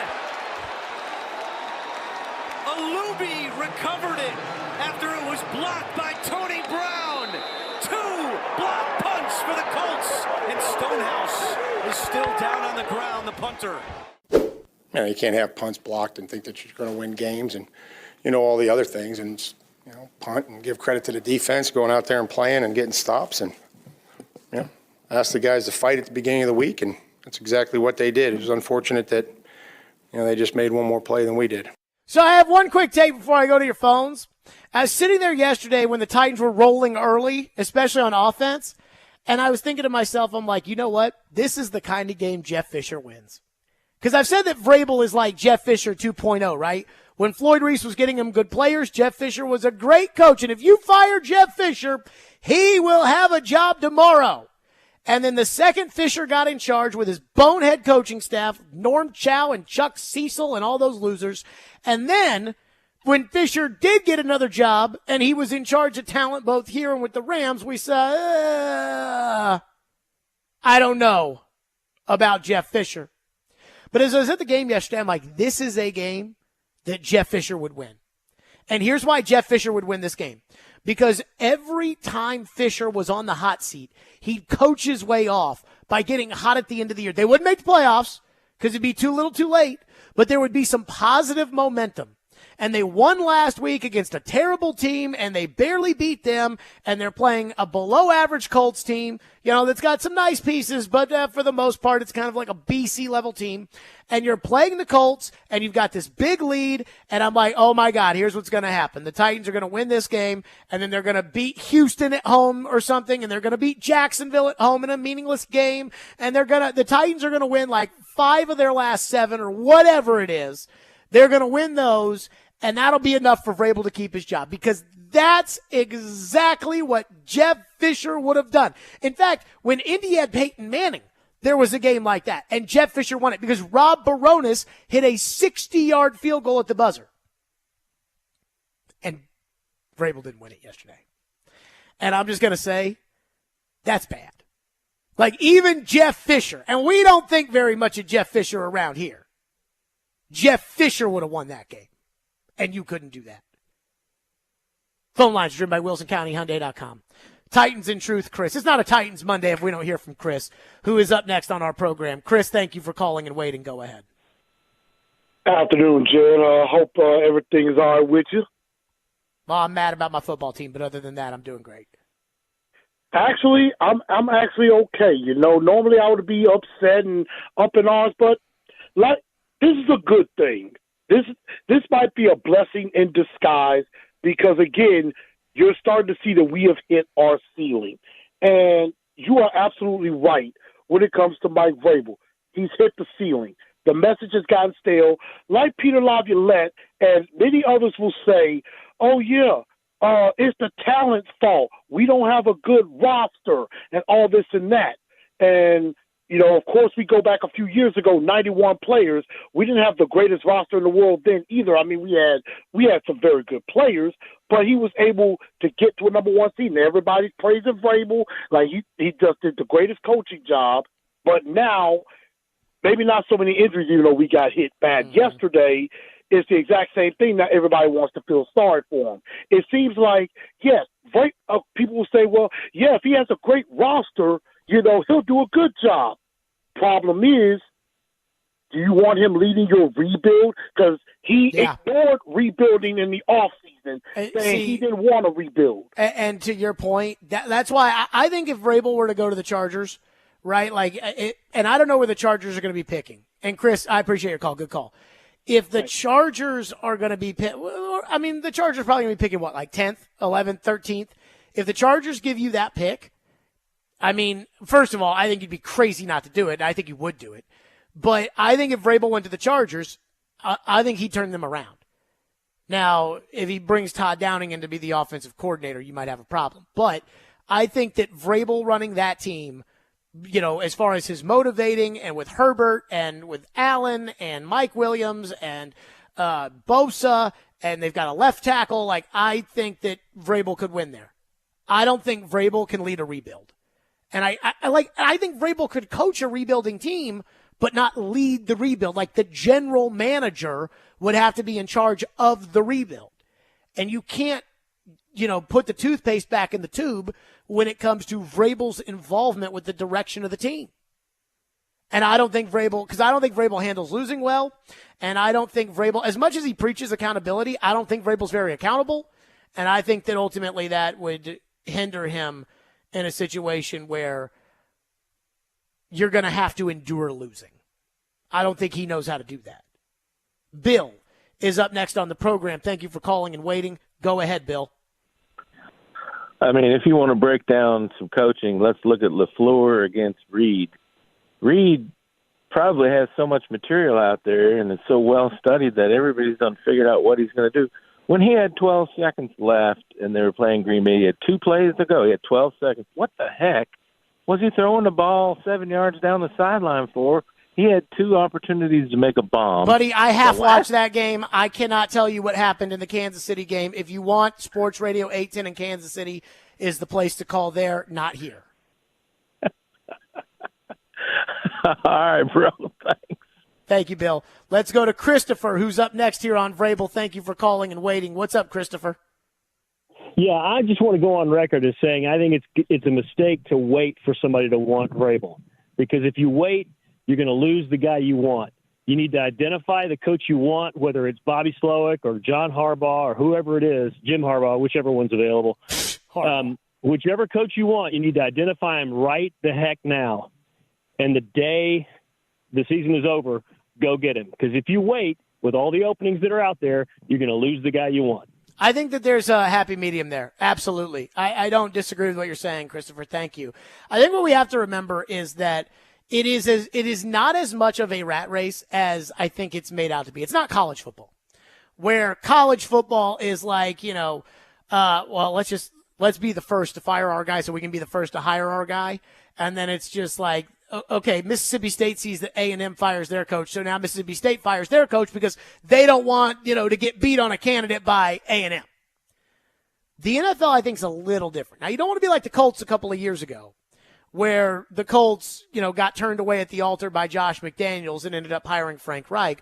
But even that year, you didn't get a head start on everybody else because you had Mike Mularkey and you were in the playoffs. And all these other teams that fired their coach, they weren't in the playoffs. Now, Corey Curtis dropped an interesting nugget on this show a couple of weeks ago. And let me just say this. I think Corey would know. Just telling you that right now. Corey said that communication was shut off between John Robinson and Mike Vrabel right after the Texans showed up and played the Titans at Nissan Stadium in 2017. Now, I remember that was week 12 because we did the show at Barrel House the next day, and I remember a lot of fans were complaining about the idea that the Titans were 8-4, but that they were winning all these games ugly, and the Titans have been bad for a decade, and I was like, I don't give a rat's ass. 8-4 is 8-4, baby. I am here for it.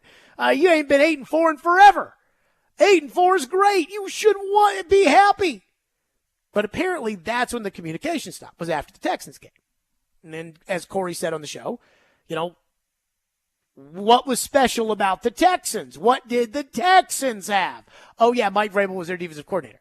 So tampering's real. Let's just be totally honest there. These guys take interviews. There is an interviewing season.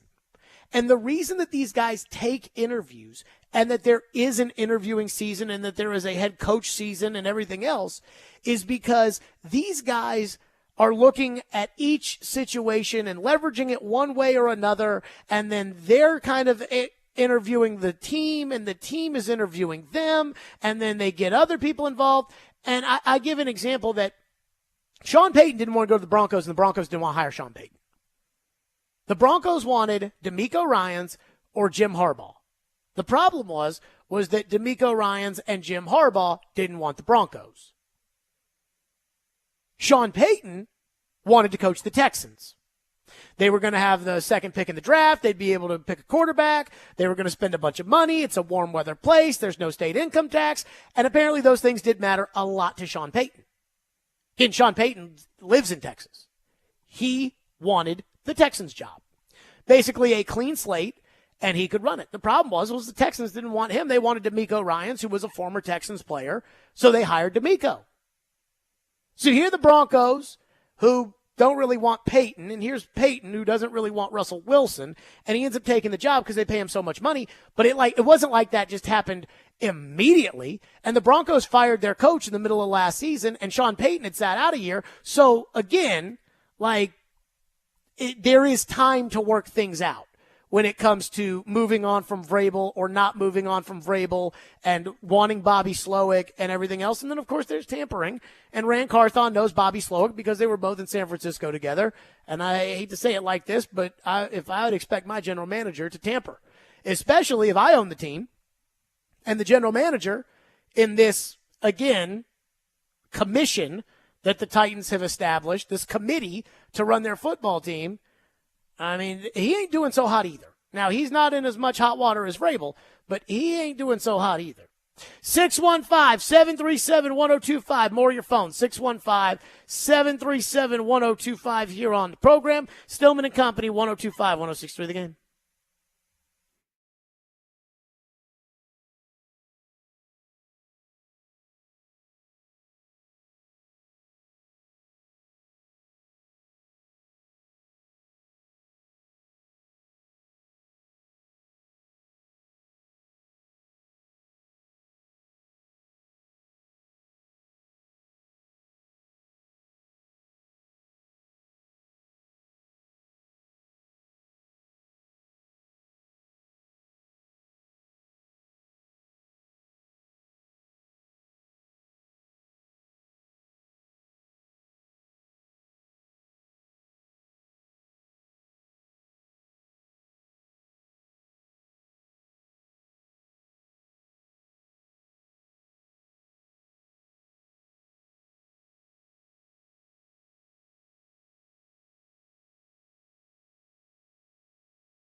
For Traylon Burks, I think it was like around 10 snaps. Was that like a predetermined pitch count for him, or was that something? Yeah, just had been out 3 weeks. We talked about it pretty much all week, and I wanted him to try to get back into it. But there is also a level of volume, in the game plan that we felt like what was reasonable for him to be able to execute and have confidence in. Player hadn't been, in any meetings for 3 weeks. Was in a few meetings here leading up to this week. I practiced, and so I think it's a good place to start. Hopefully, we'll be able to ramp that up and get him more as he's comfortable, and that was what we tried to do. There you go. That was Vrabel talking about Traylon Burks' 10 snaps yesterday. I mean, I was at the game, and I was shocked on the pregame show yesterday when we were talking about how, oh, yeah, Kyle Phillips is inactive. And it's like, whoa, Kyle Phillips is inactive. I wasn't ready for that. And then I guess that means Burks is active, so Burks is out there. And then I was sitting at the game, and I'm like, has he played? Like, has Traylon Burks been on the field? DeAndre's played. Nick Westbrook-Akine's played. Chris Moore's played. Where's Burks? And then I saw Burks out there for a couple of plays, and I was like, oh, Burks is in there for one play, and he runs right back out. And okay. And then all of a sudden, after the game, Vrabel's like, yeah, we're just trying to work him in slowly. Dude, this is not a minor league baseball rehab assignment. Like, if you can't play, you sit on the bench. If he can't play almost every snap in a game, then you should deactivate him. And you should activate Phillips, who I don't think much of, but you should activate a receiver that can actually play most of the snaps. Because what if something had happened to a receiver? Then would you have had to play Burks more? Or would Colton Dowell have been out there playing wide receiver? So again, another just insanely questionable what in the hell's going on around here moment yesterday from the Titans when Vrabel's like, oh, yeah, he hadn't been in a meeting in 2 weeks, so we want to kind of work him back in there. That's not how the NFL works, babe. Like, I remember when Jeffrey Simmons tore his ACL in February and played in October against the Chargers on, 1 day of practice and played, the whole game. What do we need to get Burks some extra, you got to get him a conditioning assignment? What are we doing here? Chip in Mount Juliet says, I was mean to the caller in the last segment who asked about Kansas City. I'm sorry. I watched the game kind of, but I didn't pay attention to it. And we're not breaking down Andy Reid's decision-making on Nashville radio when the coach just fired the special teams coordinator and the team stinks on a Monday. I asked Ian if I was mean. Ian said I've been much meaner in the past. So I'll at least take that with a little bit of solace. Let's go to Ralph, who's up next here on a Fireball. Almost said Fireball Hot Take Friday. It's not Fireball Hot Take Friday. It's a Titans Monday. Go ahead, Ralph. Hey, Jared. I just want to say I totally agree with you on the Vrabel take, and I don't know why people, they don't get it. And second thing I want to say, why in past, I don't know how many years, they couldn't get one stud on the draft picks? Like, just think about that rookie of Detroit, Laporta. Sure. And look on our tight ends. It's just horrible. So I think one of the problems with, because it's very easy, thank you, Ralph. I think it's very easy with just to look at the draft classes and to say, oh, wow, that was a bad draft class and every player in there was bad. And I do think that talent evaluation is more important than maybe coaching is, because if you get a bunch of dogs, then you should be good and Barry Switzer can win a Super Bowl with them. But one thing I keep thinking about, I was watching the Cowboys, and they've got a right tackle by the name of Terrence Steele. And Terrence Steele was an undrafted free agent in 2020. They were starting right tackle the same year that you drafted Isaiah Wilson in the first round. They drafted their starting right tackle, or again, they signed him as an undrafted free agent. They worked him up and everything else. And then I look at the rest of the Cowboys line, and Tyler Biadasz is a center, and I think he was a fourth-round pick, and he's a Pro Bowl center. And Tyler Smith was taken in the first round last year, and a lot of people said that he was more of a second rounder, but because there weren't enough players that had first round grades in last year's draft, the Cowboys took him, and Jerry even showed the draft card, to try to back up why they took him, to the point that Mike McCarthy and Stephen Jones were like, no, get that out of here. And he's good. And obviously Tyron Smith is good. And Zach Martin is good. And so I look at the Cowboys, and I'm like, okay, how are all of these offensive linemen that they get good? How is every single one of them a good player, right? It's easy to say, oh, well, you should have drafted Tyler Biadasz. But if you had drafted Tyler Biadasz, would Tyler Biadasz be the same player for you that he's been for the Cowboys? If you had signed Terrence Steele as an undrafted free agent, would Terrence Steele be as good for you as he's been for the Cowboys? And I think back to kind of, the old days of when I was a kid when it came to the offensive line, and Mike Munchak was the offensive line coach.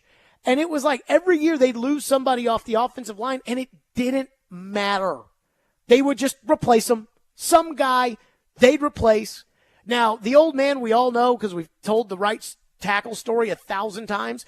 The old man obviously valued the tackle position. And that's why as soon as Brad Hopkins was out, Michael Roos was in. But when I was a kid, the Titans would lose a player and then just, boom, immediately replace that guy. And it wouldn't necessarily be with big money. Now, they lost John Runyon to the Eagles. They signed Fred Miller, and that was some real money. But outside of that, Bruce Matthews retired. And Bruce Matthews was done, and the Titans took a backup by the name of Gennaro DiNapoli and just made him the starting center. And then he was good for a year, and so he got signed by the Cowboys for a bunch of money, and they just moved in the next guy. And I think you can do that when you've got a good offensive line coach. And so I'm not sitting here telling you that the offensive line problems are just, talent evaluation. But when you're sitting there saying, look at all these guys that this team drafted, and look at all these guys, these guys drafted, and why don't you draft anybody like that? I'm like, outside of Farley, which was ridiculous, outside of Farley, most of the guys you pick are generally speaking considered to be that kind of player. Not that I think the Mel Kipers and the draft gurus know anything, but I do think that, again, those boards are somewhat similar. I saw Jerry's board, so I do know that they had Treylon Burks pretty high on that list. And yet you just don't get the most out of it. And then we look at the draft class and the pen to paper and we say, that was terrible. Again, it's not exactly an apples to apples comparison. I'm an Atlanta Braves fan, and the Braves just acquired a left fielder from Seattle. And he was a high draft pick and a high prospect, and he had done okay, but he hadn't really popped like they wanted him to. And I'm like, the Braves are going to get him figured out. Like, I already know this. They got the best coaches. They're going to get that guy figured out. That guy's going to hit 20 home runs this year. And it's like, maybe that's a problem. That is why, that's why you draft Chig Okonkwo and the guy can't catch. It's like we saw Chig as a rookie. Chig looked like he could catch. Why can't Chig catch now? Did you see the one yesterday, Ian, that Chig dropped? I'm not sure I remember specifically what you're talking Late about in the game, It was a 3rd and forever, I think. And Levis throws it to Chig. And Chig, who did catch a big ball early on for a big gain that set up the first touchdown, and Chig has done better of late. Chig drops the ball. And then he drops it from his hands, and it goes down. And then he kicked the ball like a soccer ball. Like he's trying to catch it, and he kicked it. Maybe they should try him at punter. Yeah, you gotta reel it in before you start to run. You see that a lot. Tucker wants to text in and says, while you're jumping on Vrabel, don't forget how awful he is at time management. And he was good in that playoff run when they had that Fakakta rule where you could take all those delay of games and run the clock out. And he used that on Belichick, but yeah, for the most part. Texter says, finally, Nashville is asking the kind of questions our players never improve, or we pick the wrong players, and we never get equal play in the middle of a season. I think it's a combination of a lot of things at one time. I don't think it's just, oh, yeah, Robinson sucked. And I certainly don't think that's the case now. One texter said, I thought the offensive line did okay yesterday. I saw Radens was pancaking guys. That offensive line is terrible. I mean, that offensive line is terrible. Brunskill is passable. The rest of it is not good, and that includes Skoronski. Radens stinks. Duncan stinks. Brewer stinks. And Skoronski, I think what Skoronski can push, like he can push a grown man back 15 yards, which is important. But he cannot move. Like he is like, stone feet. He cannot move. He cannot pull. He cannot get out on a screen. He can't do anything. And they used the 11th pick on him. And I'm sure Pro Football Focus will say he played great. But I'm just telling you, when I watched this offensive line yesterday at the game, I'm like, this line stinks. And then what people do is they'll take a couple cuts of a guy making a good play, like, oh, yeah, look, he pushed his backer wrong or whatever. And I'm like, I watch Aaron Brewer enough to know the guy's not very good. 615-737-1025 is our phone number, 615-737-1025. Mike Vrabel today fired Craig Ackerman as the special teams coach of the Tennessee Titans. And yet, I keep wondering, why now? And how much did you really want to do it? And how much did you really think about it? And if you thought about that, what else are you thinking about? We'll get to that coming up next. Stillman and Company, twice daily, no scores from the Titans in the last 2 minutes of either half. There were scores from the Colts, but that doesn't do you any good on the twice daily special. A reminder that if the Titans score any points in the last 2 minutes of either half, there is a free half sub the next day for all loyalty members through the app. Unfortunately, not today.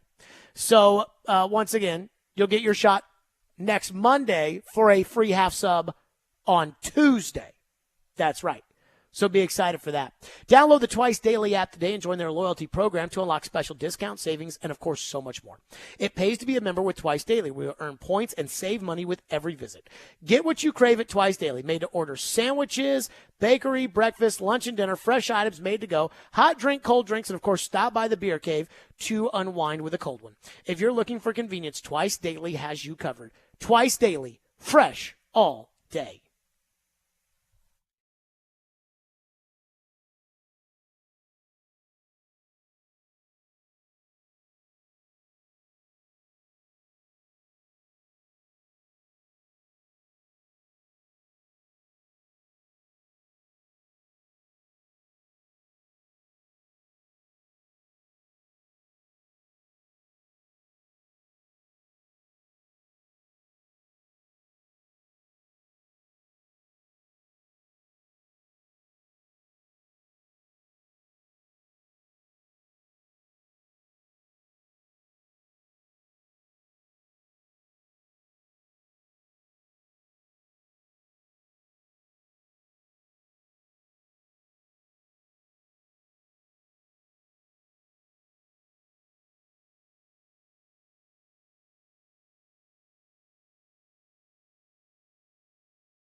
Stillman and Company, 102.5, 106.3. The Game, streaming live on Twitter, Twitch, YouTube, and Facebook Live, live from the Hiller Plumbing, Heating, Cooling, and Electrical Studios on a Titans Monday.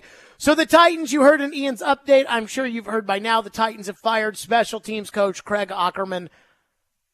Finally! It took them long enough. This wasn't just a one-year problem, right? Where they got punts blocked against they got a punt blocked against the Saints. They muffed a punt against the Ravens. They had a punt returned against the Ravens. They fumbled a punt against the Jags. They had 2 blocked yesterday. They missed a PAT. I mean, I'm sure I'm forgetting moments during the year where I screamed about Ackerman on Twitter after the special teams did something embarrassingly stupid. And outside of that, the Titans never do anything good on special teams. They never block a kick. They never block a punt. They don't ever do any of that. Like, they just, they don't do anything. They don't block kicks. They don't block punts. They don't return kicks. They don't return punts. They don't do anything. And so finally, but this wasn't just a 1-year thing. This wasn't a 2-year thing. This wasn't a 3-year thing. This was a 5-year thing when it came to Craig Ackerman. Which takes me to Vrabel. So you know Vrabel didn't want to fire Craig Ackerman, right? Vrabel didn't fire Craig Ackerman after he took the job when Mike Mularkey left and Ackerman was the special teams coach and he took the job and he kept Ackerman. He didn't want to fire. Then after a 2018 season that was just a nightmare on special teams, though they did return a kick for a touchdown in the first game, it was just a nightmare on special teams. They kept him. That includes a game on Thursday Night Football against the Jags, the one where Derrick Henry ran that 99-yard touchdown in there, where Cam Batson tried to return a punt, and he muffed it at the 5, and then brought it back and got tackled in the end zone for a safety, and Aikman and Buck just went crazy about the play and Titans special teams and everything else. And Vrabel still didn't fire him. That didn't include 2019, where they lost the Jacksonville game and on a Dory Jackson muff punt. And it took them forever to figure out punt returner. And then they went through the kicking fiasco of that 2019 season. They played a game in 2020 against the Bengals that they lost on special teams, where Brett Kern's wrist got busted trying to be able to throw some kind of pass on a bad snap. Then they played the Colts a couple weeks later, which is crazy because you guys thought that this was just a one-time occurrence where you get 2 punts, you screw 2 punts up, and you lose to the Colts. You lost to the Colts in 2020 because you shanked a punt, and then you got one blocked the next time for a touchdown for the Colts. The last time they won in your building was the exact same thing. So you know Vrabel didn't want to fire this guy. You know. And again, I say no with it being more of an assumption than it is actual knowledge of what went down. You know that somebody probably said to Vrabel, hey, man, you got to take care of this now. And I could see Vrabel doing it as a preemptive thing instead of the owner coming up to him saying, Mike, it's like, no, let me do it now just so that then, it looks like I'm trying to assess the problem. But that doesn't change that in January of this year, Vrabel was downright defiant about Craig Ackerman and the job he was doing. He said he watches them every day. He said they've been through more judge machines than everybody. He said all those things. Which makes me wonder, does Vrabel have a clue when it comes to his own coaching staff? Or is it always just going to be too little, too late? If you take back the New Orleans game, which you lost by 1 point and you got a punt blocked, if you take back yesterday's game, if you take back the Ravens game, which was a 2-score game in late in the fourth quarter when you were inside the 5-yard line at the goal line, only because you muffed a punt before halftime and they were able to kick a field goal, if you give me those 3 games back, you are firmly in the playoff mix. And yet, now you fire Craig Ackerman. It's too little, too late. Season's over. He's not going to do anything now. And why is it with Vrabel and the coaching staff, he always waits too long, right? He never should have retained Craig Aukerman going into this year because special teams was an unmitigated disaster last year, including in that Jacksonville winner-take-all game, a Jamal Agnew return that set up a Jacksonville touchdown in a game that had a margin of 4 points. That's why I asked Vrabel at that press conference, why did you bring him back? Because I'm trying to prevent more problems. But Vrabel can't see it that way. And you can almost argue his decision to retain Aukerman cost him this season. And you can make the same argument that his decision to retain Todd Downing after the 2021 year, which is a serious step back from Arthur Smith's 2020 season, his decision to retain Todd Downing doomed the 2022 season. And it's like, why? I mean, can this guy manage a coaching staff? We saw Shane Bowen, that 1 year that he was running the defense, even though he technically wasn't defensive coordinator, Shane Bowen, that 1 year, it was a disgrace on defense. Do you remember that Sunday night football game on the road at Green Bay? I do. And then all of a sudden they bring in Jim Schwartz, and the defense, again, gets back to playing defense. And Jim Schwartz leaves to get a defensive coordinator job. Good for him. Jim Schwartz is a great defensive coordinator. He's a tremendous coach. Everybody knows that. But if it was going to be such a drop-off from Schwartz to not Schwartz, well, Vrabel's got to see that. And when the Browns call, he's got to fire Shane Bowen and elevate Jim Schwartz. But he didn't do it. So, good that Craig Aukerman can't cause any more problems. But that doesn't mean that I have any faith Vrabel will be able to figure this out going forward. And I go back to the offensive line coach. I look at all the players you have on the offensive line, and there's no way that you can constantly just draft this poorly and sign in free agency this poorly and it be completely independent of the offensive line coach. But they fired the line coach after last year. And Vrabel just promoted his assistant. And I think it might be worse. I thought there was no way, when prognosticating this season, I thought there was no way that the offensive line could have been worse than it was last year with Dennis Daly and Aaron Brewer and all of the injuries that they had and PT at right tackle. I didn't think there was any way it could be worse. And this year's offensive line is significantly worse than last year's. Who's the coach they went out and got? Oh, yeah, they promoted just the third assistant they had. What NFL experience does he have?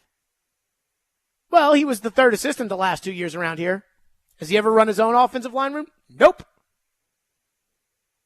So I think everybody expects me to be throwing a party in a parade that Craig Aukerman got fired, but it doesn't change kind of the issue that the season's already over anyways, so it's not like him saving this season by getting rid of Aukerman is going to tangibly help the Titans.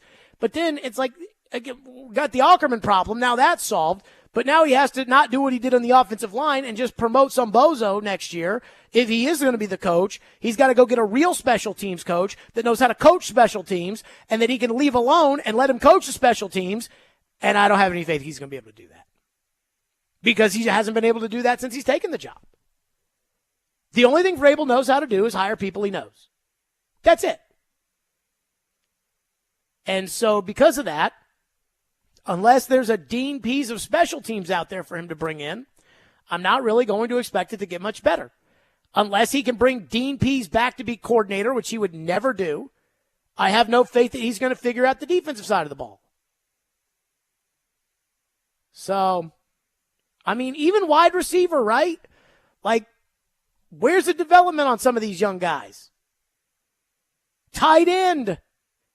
Chig was supposed to be good this year. He's not. So, yeah, Aukerman's gone, but that doesn't change the fact that the coaching staff is an unmitigated disaster. And just like last year when they fired Downing and Keith Carter, that didn't solve the coaching staff problem. Because Vrabel waits until it's too late to make changes.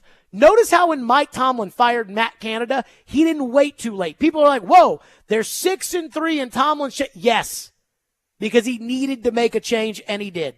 615-737-1025 is the phone number. 615-737-1025 here on the program. We'll get to your phones on all of this. Plus, there is one thing before Ackerman got fired that a lot of people keep saying, or at least some people keep saying, including something Chris Sanders texted me. We got to get to that next. We've got to get to the I've been waiting to say this all day. We'll do it next. Stillman and Company on 102.5, 106.3 The Game.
Why'd you keep Craig Ackerman on the staff with the special teams issues this season?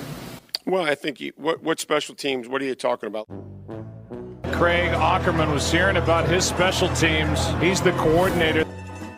But when you look at it, third in the National Football League in net punting, with the number of players that were on our punt team and the number of gunners we went through, is pretty good.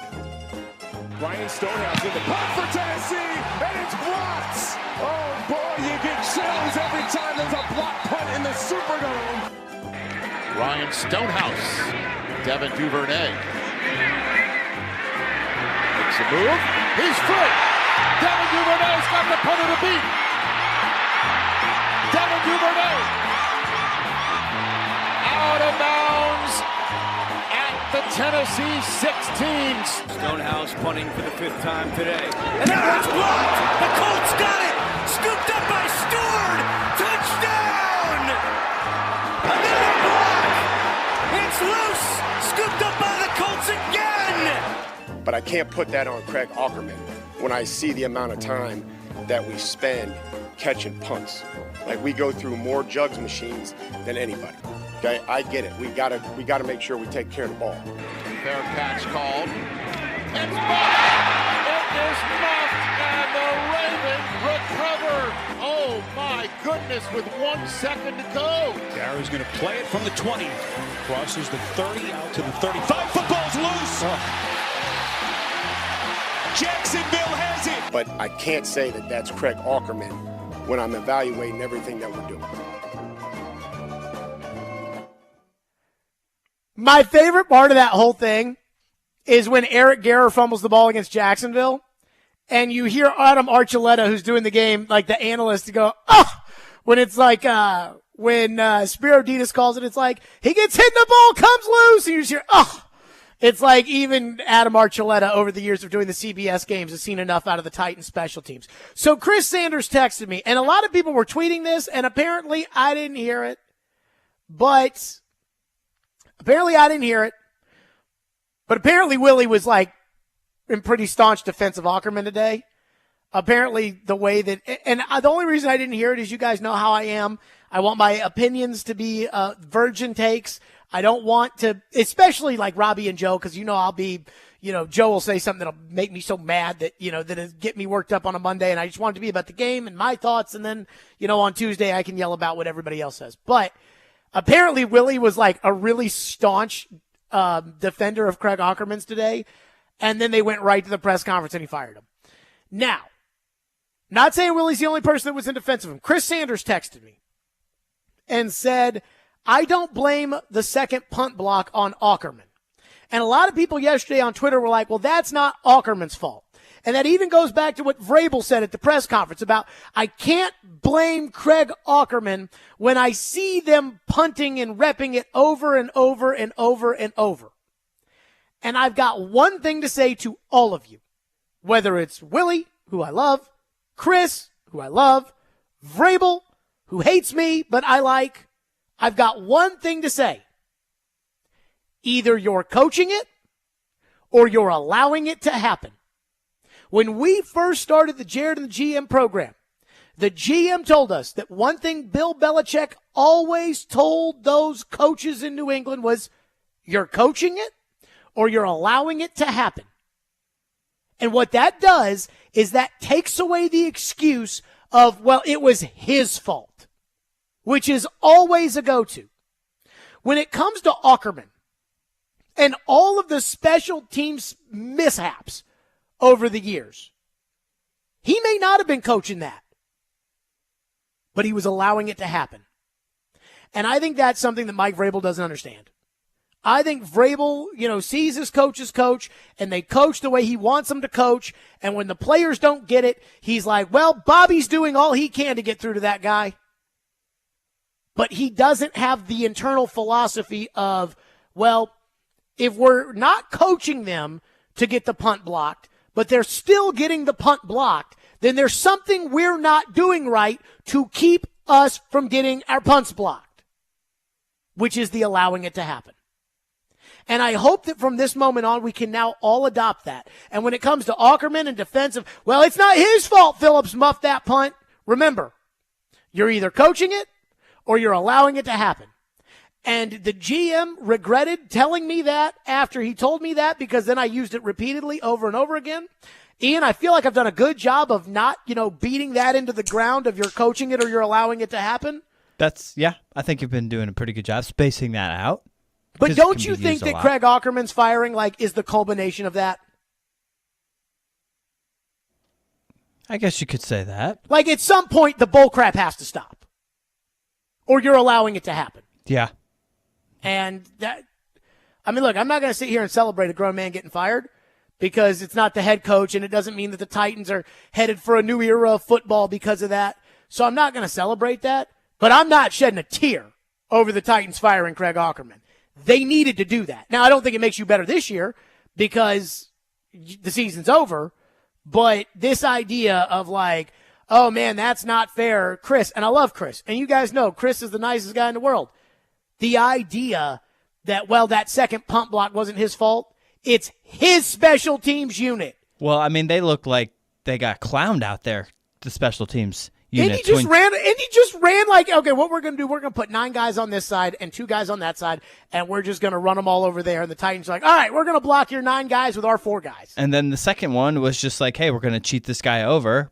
I mean, that's just like good special teams coaches from, good play from the Colts. I don't know how poor that is on the Titans, but it definitely looks like you guys got outclassed. Oh, I actually looked it up today because in 2020, the Titans, screwed around with the punter and it cost them the game against the Colts at home. They got one blocked in the end zone for a touchdown. They shanked another one. And I looked it up today to see if the special teams coach from Indy was the same guy, see if he was doing the same thing. And he's not. There's a new coaching staff. I guess Bubba Ventrone was the special coach then and a special teams coach then. And they got a new special teams coach. So completely independent, but still same result.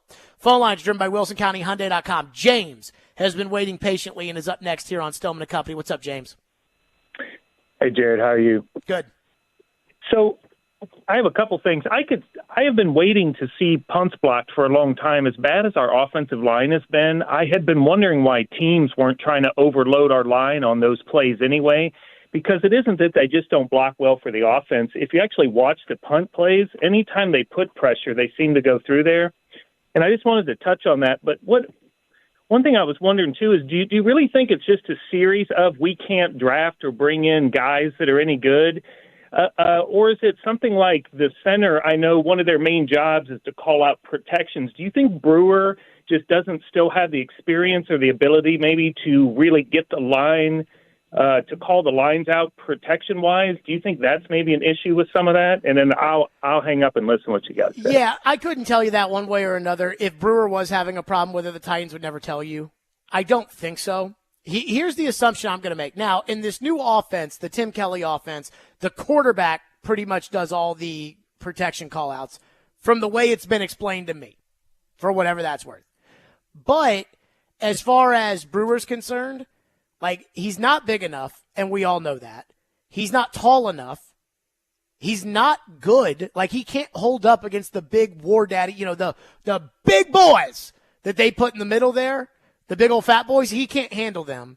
And he's not really effective snapping the football. In fact, he had a bad snap yesterday. Snapped the ball to the right of Levis, and then Levis had to adjust. And, so if he can't do, the mental stuff, because I know he can't do the physical stuff. If he can't do the mental stuff, then there's no reason for him to be in the NFL. I mean, plain and simple. There's no offensive lineman in the NFL who checks no boxes except they can get out on a screen. That's all Brewer can do. So I have to assume that Brewer's a really smart player and that Brewer, helps everybody out by being cerebrally awesome. But I don't know.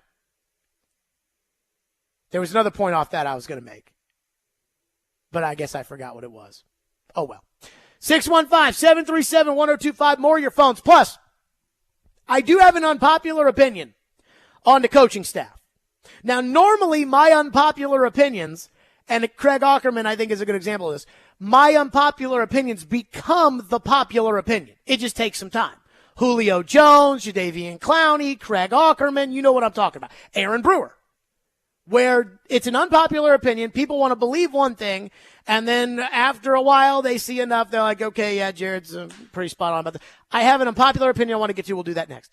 Hiller Plumbing, Heating, Cooling, and Electrical. Those are my guys. I love Hiller Plumbing, Heating, Cooling, and Electrical, and I love what they do around Christmas time for all the kids. Hiller wants to make sure that every child experiences the joy of Christmas this year, so they're donating $50 in Toys for Tots with every tankless water heater purchase, and giving away a $250 Visa gift card with each unit.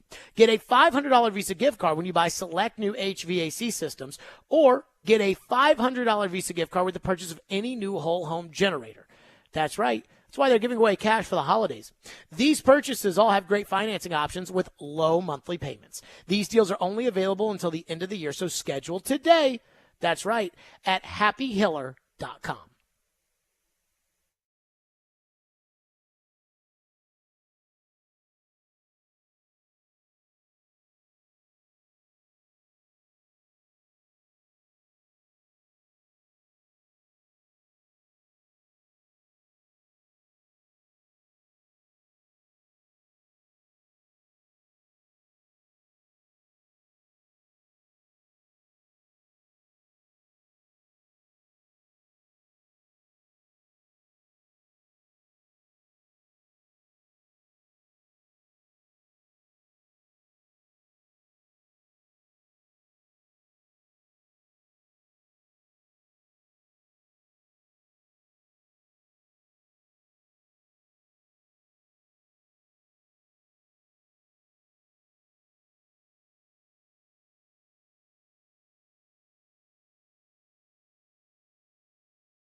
Second and goal.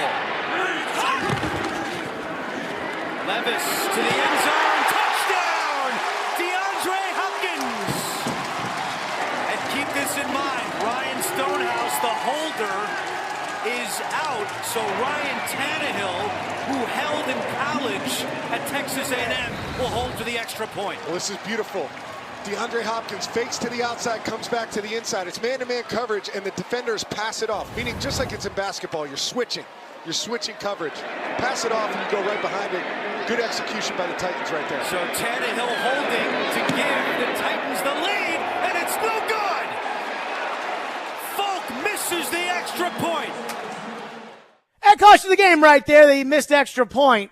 So I said I have an unpopular opinion on the coaching staff. Let me say this. You guys know that I thought Craig Aukerman was worthless, and so now he's gone, and it is what it is. It doesn't really change anything because the season's over, but I think many of you know that I wasn't in disagreement with the decision to fire Craig Aukerman.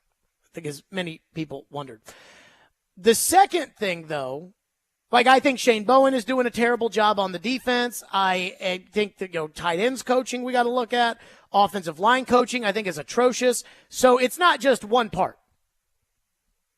I think Tim Kelly's doing a good job. I'm just going to tell you right now. I think Tim Kelly, and I hear a lot of people bitch about Tim Kelly, I think Tim Kelly's doing a good job. Because the Titans offense, yes, it's atrocious, but when I look at the offensive coordinator, I'm like, is he designing plays that, if people do their jobs, should work? And is he designing plays that fit kind of the skill set of the players they have? And is he doing the right amount of hand-holding with the young quarterback / putting the young quarterback in position to be successful? And I think Kelly's doing a good job. I thought the opening script for the game was wonderful. I thought it was a great play to get the ball out to Chig. I thought the adjustments yesterday during the game and the fact that the offense, once they kind of caught their breath, they, at the end of the game, were still able to move the football even without Josh Wiley, even without Derrick Henry. I think Tim Kelly is doing a good job. I think he's got bull crap to work with. But I think he's doing a good job as a play caller. I really do. I really think that he's doing a good job. And that's not to say that, if you fire Vrabel, that I would want to make sure that the next coach keeps Tim Kelly, because I don't care that much. But I do think that Kelly's doing a good job. The only 3 knocks I have against Kelly, I thought Derrick Henry's playing time in New Orleans, considering how well he was running the ball, was atrocious. And he even said as much after the game. I thought his game plan against Cleveland was incompetent. The idea that they were going to try to single up Myles Garrett was just ridiculous. And then I also thought that, there was a third thing he did. Oh, yeah. At Jacksonville, when they ran the trick plays down by 50. I was like, okay, should have saved those for maybe another day. Phone lines driven by WilsonCountyHunting.com. And I don't know if you guys like Kelly or don't like Kelly. I assume you don't like Kelly because they don't score a lot of points. But I think Kelly's doing a really good job. I think Kelly is good. I think Bowen stinks. I think Aukerman stunk. But I do think Kelly's doing a good job. David is up next here on the program. Thank you for calling. Thank you for waiting. What's up, David? Hey, Jared. Thanks, man. My comments about Vrabel, and you might disagree a little bit. I think he somewhat distanced himself from the team, and it's the reaction on the hit on Henry. I know in hindsight it wasn't targeting, perhaps. Sure. But the first replay that came up on the TV, there's an initial contact with the helmet, and then his head hitting the ground is probably what created the injury. But I didn't see any reaction on that with Vrabel. Why not throw the red flag at that point? Throw the red flag for what? To review for potential targeting. This is not college football, dude. That's not a thing in the NFL. Thank you for your call, David. That's not a thing in the NFL. What you're talking about.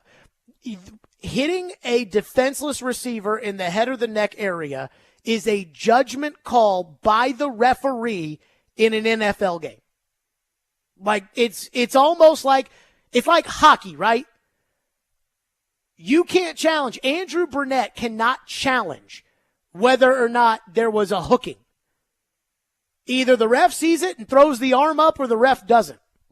Now, in the case of Henry, I didn't analyze like the frame-by-frame shots like a lot of you guys are treating this Derrick Henry hit like it's the Zapruder film or something. But I felt like it was a hard NFL hit, and Derrick went in the protocol, and it happens. Like, that's how I viewed it. I didn't view it as the Colts took him out. I didn't view it. The Treylon Burks hit last year at Philadelphia, that was dirty. Like, that should have gotten the guy thrown out of the game. That was dirty. I think there was one on Chris Moore in the Ravens game. That was freaking dirty. I didn't feel the same way on the Henry hit. I did not feel that same way. So the idea of Vrabel, I mean, Paul Kaharski's been making a big deal out of this, and I don't know if this is, worthy of a big deal or not. Or honestly, I don't know if you guys care about this that much, but in the last game that they lost, Vrabel in the Jacksonville game was just kind of on the sidelines with his sunglasses on, and every time they'd show him, he just had like no reaction. It almost looked like Mike Munchak over there. And I guess a lot of fans must have gotten mad about that, or I don't know, something. Well, did you guys notice the look on Vrabel's face for like most of the game from the first quarter on? That the only time, now I've seen it multiple times this year, but the only time before this year that I've seen that look from Vrabel, where his hands are on his knees and he's bent over at the waist and he looks like he's about to throw up in the toilet. Like, it looks like he had too much to drink and he's sitting over there and it's like, hey, buddy, I'm sorry you ate that bad salmon last night. Like, I mean, he's about to just heave. And it was Mariota in the Denver game in 2019 and almost this entire season. Like, it was 7-7 in the first quarter, and Vrabel was bent over at the waist like he was going to heave. And I was like, ooh. I used to call it the constipated look. Now I think it's the Vrabel throwing up into the toilet look. One texter says, do we think Rand or Vrabel made the move to fire Ackerman? Well, Vrabel's in charge of the coaching staff, but was Vrabel, because Vrabel does have bosses, was Vrabel told by his boss to do it, or did Vrabel do it knowing that his boss probably wanted it? That I don't know. And as we say many times over when it comes to the Titans, they'll never tell you. Melvin is up next here on the program. Thank you for waiting. What's up, Melvin? Hey, how y'all doing, man? I'm a long-time listener, third-time caller. Cool. So I usually have an opinion, but I just got a quick general question. Have we become the dysfunctional franchise of the league? Like, from the top to the bottom, from the ownership all the way down to the mascot, which I still don't understand why we have the mascot that we have. Yeah. But I digress, and I'm going to hang up and listen. Thank you. Yeah, thank you, Melvin. So I have two thoughts on this. The first is, no, I don't think you are the dysfunctional organization in the NFL. The dysfunctional organization in the NFL right now is Carolina. That's the dysfunctional organization. Carolina right now is dysfunctional. Chicago right now is dysfunctional. I saw Diana Rossini write a column about how Kevin Warren, the old Big Ten commissioner, is now the president of the Bears, and he's the one that's kind of in charge of management, that it's the McCaskies to Warren, and then he runs the football thing. And I mean, Kevin Warren might as well have written that for Diana. It also was talking about how great he was and how much he earned it, and had no mention of how he screwed up COVID in the Big Ten and how he got that TV deal done where he gave NBC games that were already owned by Fox, which is just a massive screw up. And that just wasn't included in Diana's column, which means that it probably came right from Kevin Warren, or at least that's the way I felt about it. But again, when it comes to the dysfunctional franchise in the NFL, nobody would say Titans.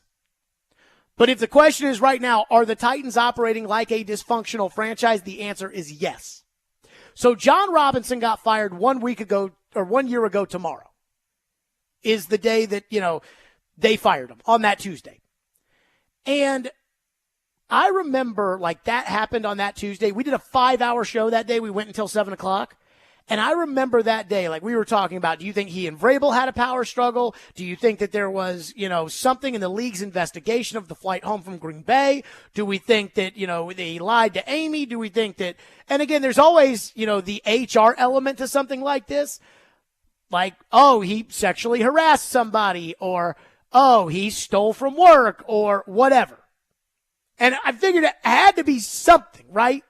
It's like, if this were Family Feud, and Steve Harvey said, we surveyed people, we got the top answers on the board as to why John Robinson got fired. I mean, job performance would have been like 6th on the list for me of other possibilities. And when I realized, probably around Thursday of that week, after just doing more talking and more digging and more, and I realized, no. Like, Robinson got fired because the owner snapped after the Philly game. I thought, oh, my God. Oh, my God. Because I told Caroline 1 year ago today, I said, in other organizations, like ones that aren't run as stably as the Titans, in other organizations, that performance against Philly with AJ spanking the goalpost, that gets a coach fired. Like, that gets like your secondary coach fired, your coordinator fired. That kind of game gets a coach fired in a less stable, more reactive organization. And then the next day she fired the general manager. And I was like, oh, no. Oh, no. And then they wouldn't do a press conference about it. And I was like, oh, no. Oh, no. And now I look around the division, Jacksonville, and their Fakakta situation. They tried to hire Urban Meyer, and now they're on their way. Houston had the team chaplain running the program. They got rid of him. Now they're on their way. Indianapolis, with their cheap owner who'd rather spend on guitars than players, they're on their way. And then there's you. Who's in charge of your team, by the way? I don't know. Is the coach any good? Don't think so. Is the GM any good? I don't know. Who's responsible for them signing Andre Dillard? We don't know. But you're not Carolina. You're not Chicago. 615-737-1025 is our phone number if you want to weigh in. 615-737-1025. There was something football related that happened yesterday and not Craig Aukerman related. Something football related and not Craig Aukerman that honestly did not sit right with me.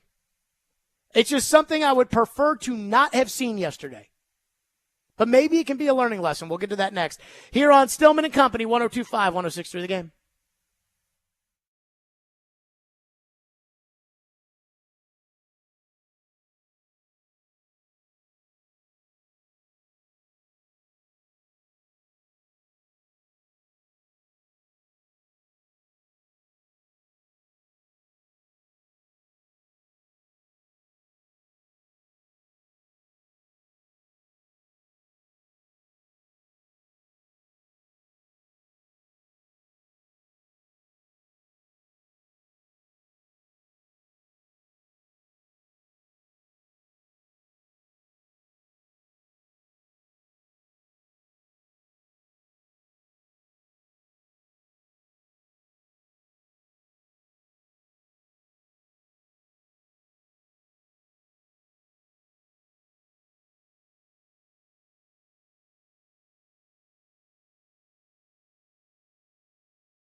So it's 3rd down and 8.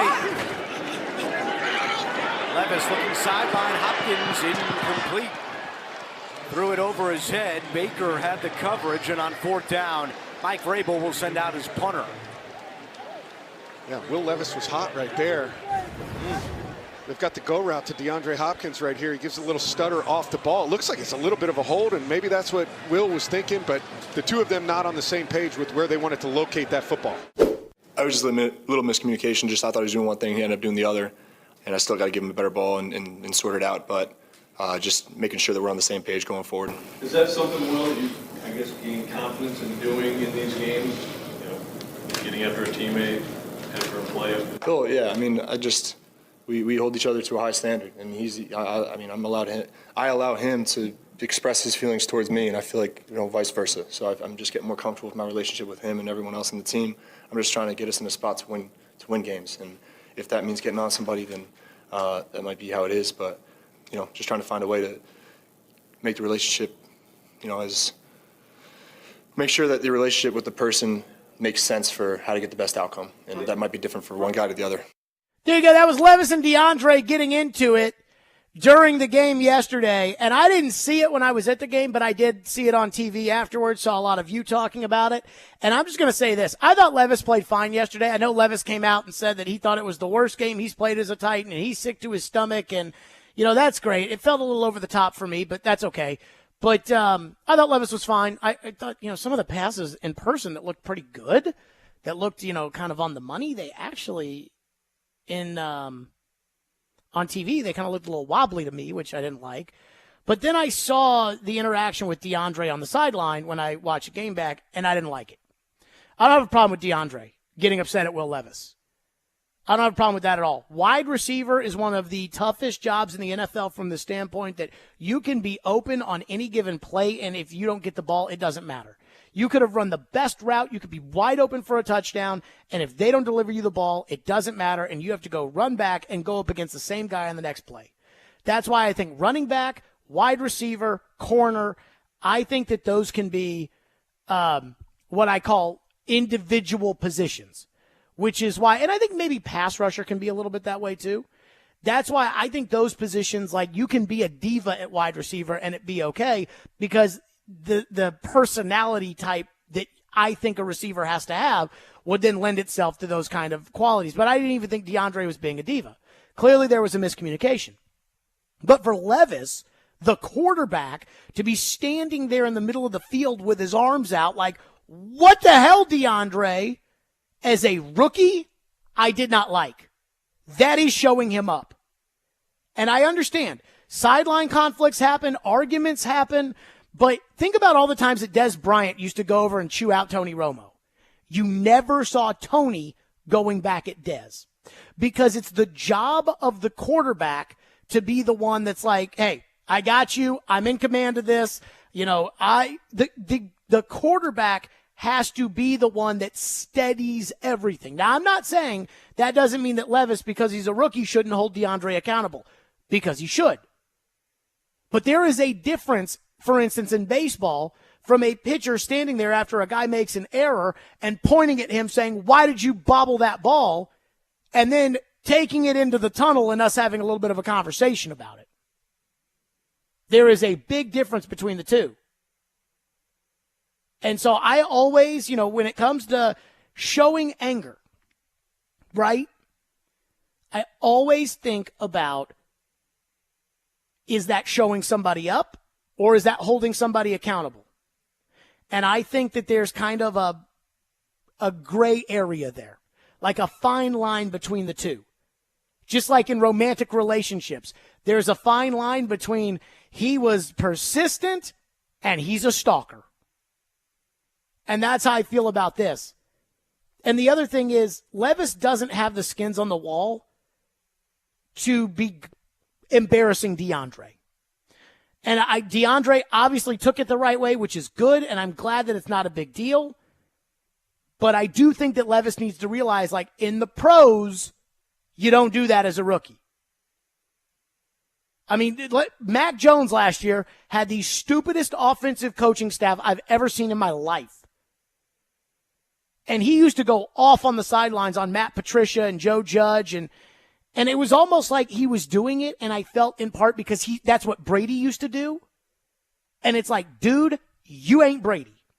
Brady as a rookie wasn't coming over and chewing out Charlie Weiss.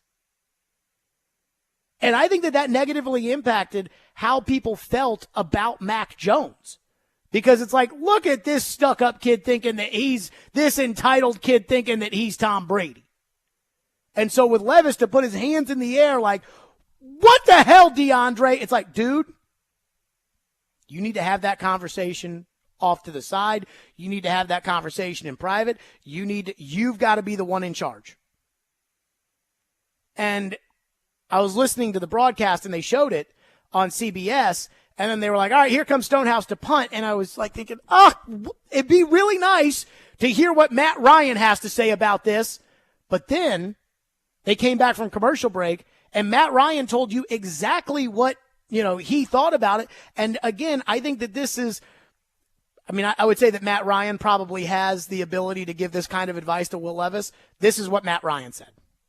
A moment ago, Levis and Hopkins reliving that third down. Yeah, a little bit of frustration here from Will Levis, and I think it was about the release, maybe stuttering off the ball. You're expecting things on time, but I also think you need to pick your battles as a quarterback. It's early in this ball game, and you want, your Hall of Fame type receiver to be feeling confident. That right there is Matt Ryan telling you, like, dude, don't do that. Like, don't do that.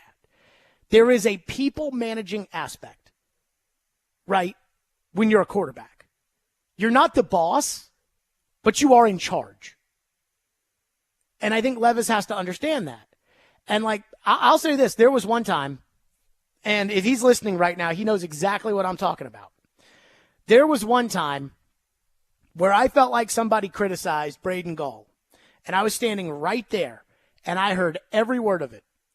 And somebody that worked at the radio station in leadership was standing right there and didn't do anything about it. And I said to that person after the fact, I said, I just want you to know that if I had been in Braden Gall's shoes, I would have been really upset with you because you didn't have my back. Because I was getting shown up and you weren't there. And that person, again, in leadership said to me, I didn't even think about it like that, but you're right. And there's just something about that when you're the quarterback, it's just different.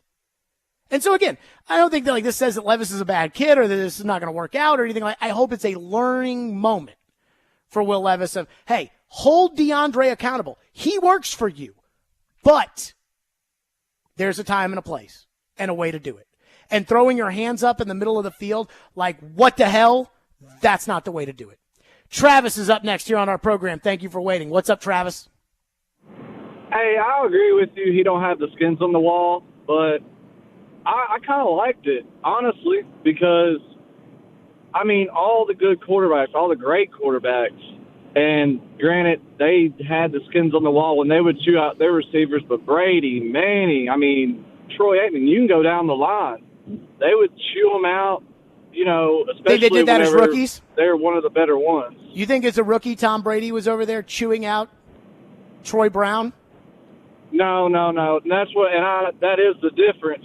But I at least like to see that fire in him. And, and I'll digress. But, yeah. Well, I don't have a problem with Levis's passion. In fact, if anything, thank you for your call, Travis. If anything, I think Levis, and I've talked about this, about Levis's anxiety to be successful and how, he's a perfectionist because it's a fear of failing and everything, a fear of embarrassment. And I think that he lives with that, and I think it's great, and it's got to be managed because sometimes in that case he can do too much.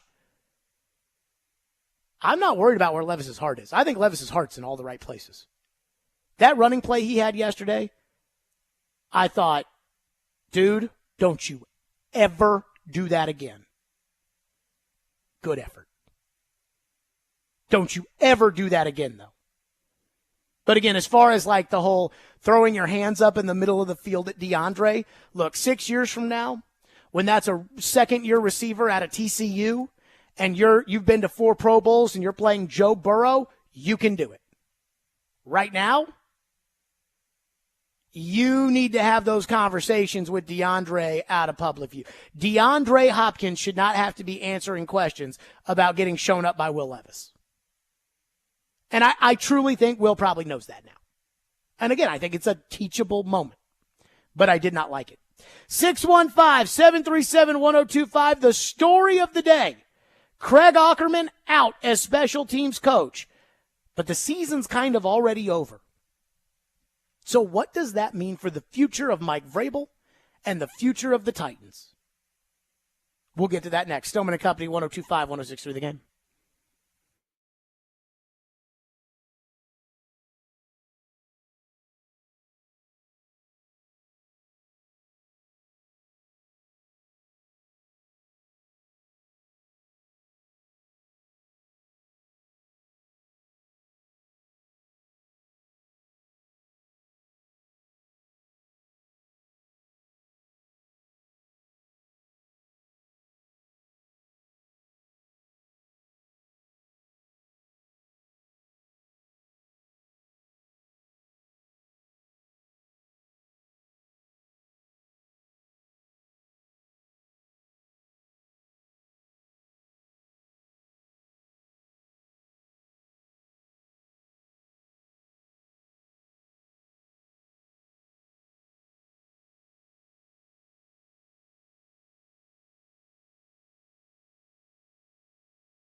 Stillman and Company, 102.5, 106.3 The Game, streaming live on Twitter, Twitch, YouTube, and Facebook live from the Hitler Plumbing, Heating, Cooling, and Electrical Studios on a Titans Monday. Another depressing, how did that happen? Titans loss against the Indianapolis Colts, the news of the day. Today, Craig Aukerman relieved of his duties as special teams coach.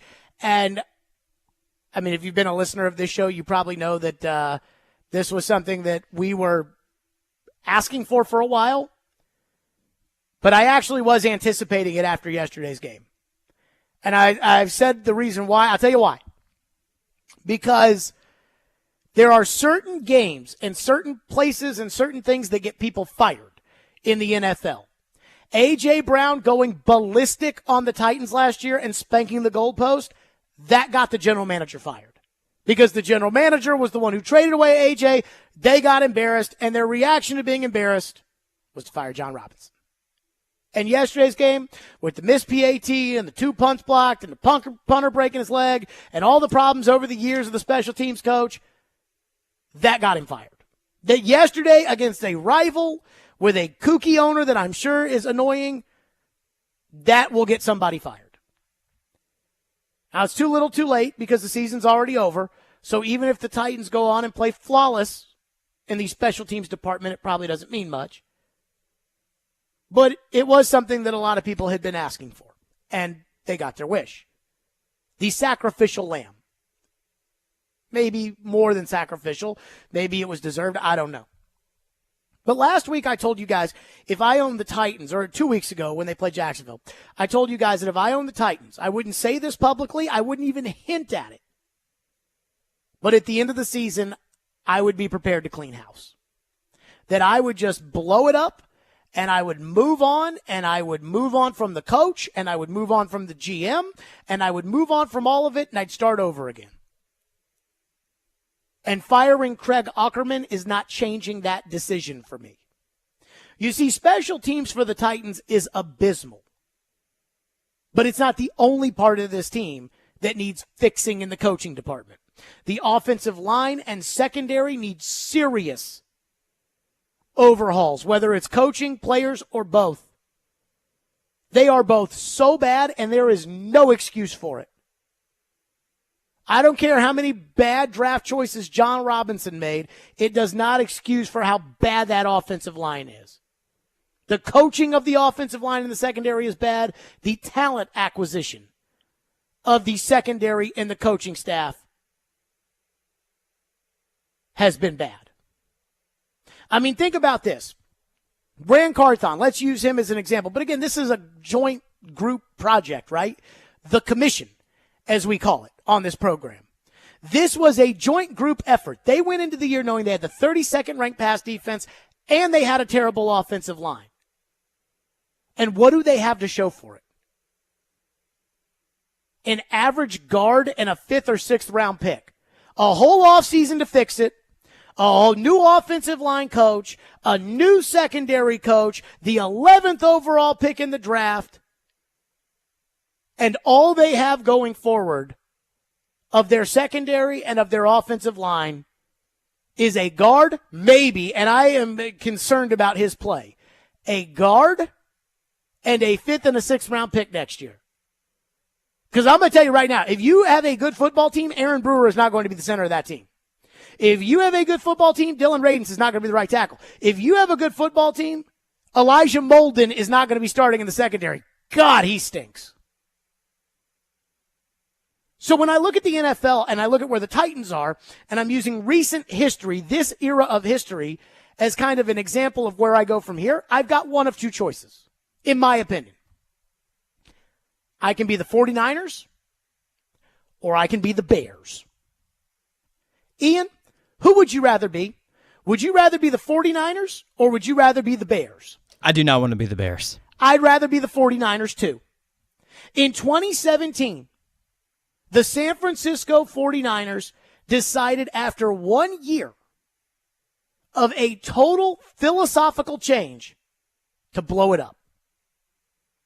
If you remember, The 49ers had a GM and a coach. They had Trent Baalke was the general manager. Jim Harbaugh was the coach. They went to the Super Bowl in 2012. They went to the NFC title game, I believe, 2 years in a row after that, or at least a year after that. And then because Harbaugh has a wonky personality, him and Baalke didn't see eye to eye, and Harbaugh got sent to the college. Baalke was Vrabel in this case. Harbaugh was Robinson. So then they let Baalke hire a coach, Jim Tom Sula. Disaster. Then Chip Kelly came alive, and they convinced themselves, you know what? Chip Kelly can be the guy that can get Colin Kaepernick turned around. And after 1 year, it was a disgrace. And instead of, well, you know, it's going to take a while to overhaul this, to run the Chip Kelly system. It's going to take us a while. We need to let him get his own quarterback. We need to let Chip build his own team. Instead of that, they just said, nope, we're blowing it up. And blow it up they did. And they brought in Kyle Shanahan. I'd say that was a pretty good idea. Now, they were bad in 2018. They traded for Jimmy G in the middle of the year. They were bad. They were good at the end of the year, but they were in the Super Bowl in 2019. They had a down year in 2020 because of injuries. They're in the NFC title game in 21. They're in the NFC title game in 22, and they're probably going to be back in the NFC title game or the Super Bowl this year. Now, that doesn't mean mistakes weren't made along the way, Trey Lance. But overall, the 49ers are a well-run machine because it starts at the top with Kyle Shanahan. And if you weren't willing to blow it up, you don't get Kyle Shanahan. If you weren't willing to get rid of Trent Baalke, who the owner liked, you don't get Kyle Shanahan. So that was 1 year of Chip Kelly. And San Francisco said, nope, we're done. We're not interested. See ya. And they completely changed their philosophy as the organization. Now they're Chicago. Look at the Bears. The Bears last year, the Bears keep hoping and praying that they're going to figure it out and turn it around and find a way in spite of incompetence. Now, it's not fair to Matt Eberflus and Ryan Poles that they've only been on the job for 2 years and that the first year that they had the job, it was a total disaster and they had a quarterback that they didn't pick and they didn't have a first-round draft choice because they had used it to acquire that quarterback. But Chicago was supposed to be turning the corner this year because they felt like they had the right coordinator for Fields and they had $100 million in cap space that they could go out and spend. Remember that? Those stuff that you guys talk about now? Fields, this was a big year for him. You're either in, you're either out. And what's going to happen in Chicago is Chicago let Ryan Poles go out and spend all that money and use the draft choices. And now they're still terrible and they're going to fire him. And so the new general manager and the new coach, they're going to come in this year with the number one overall choice in the draft, which they will have as a gift from Carolina. And now it's like, do we go with the rookie quarterback? Do we fill a bunch of our holes and stick with Fields? Well, we don't really like Fields. Well, we're stuck with this guy that we signed in free agency, and we spent all that money on linebackers. And you should have just started over. It was obvious when Ryan Poles traded the 32nd overall pick in the draft for Chase freaking Claypool. It was obvious that they didn't have a clue. It was obvious from the opening press conference. With Matt Eberflus, again, a defensive guy, it was obvious that he didn't have a clue as a coach. Chicago should have started over. With that number one draft choice that they held last year, that is the perfect time to start over. Is it fair to Poles? Is it fair to Eberflus? No. But this is the NFL. Fair doesn't matter. So I'm the Titans. And again, I've only had Rand Carthon on the job for 1 year. And they have more information than I do because they see the interactions every day, or at least they know of them. It's not some great secret to the owner, or at least it shouldn't be a great secret. But all I have to show for Rand Carthon for a year is Andre Dillard, Arden Key, Azeez Al-Shaair, Sean Murphy-Bunting, a guard, a quarterback that Charles Robinson says I told them to draft, and a running back who I did think played his best game yesterday. That's all I've got. I knew I needed to fix my offensive line, and this is what I got. So now I either have to promote Ran Carthon to be the head of my football operation and let him run the whole show, even though his collaborative effort this past year was terrible, or I can just completely start over. I think we all know Vrabel's not going to be the coach of this team next year. Or I could completely start over. I'd rather be the 49ers than the Bears. I'd rather be the 49ers, and instead of hoping and praying that the thing, I know Vrabel's a good coach. I know it's going to work. Instead of that, just blow it up. Just move on.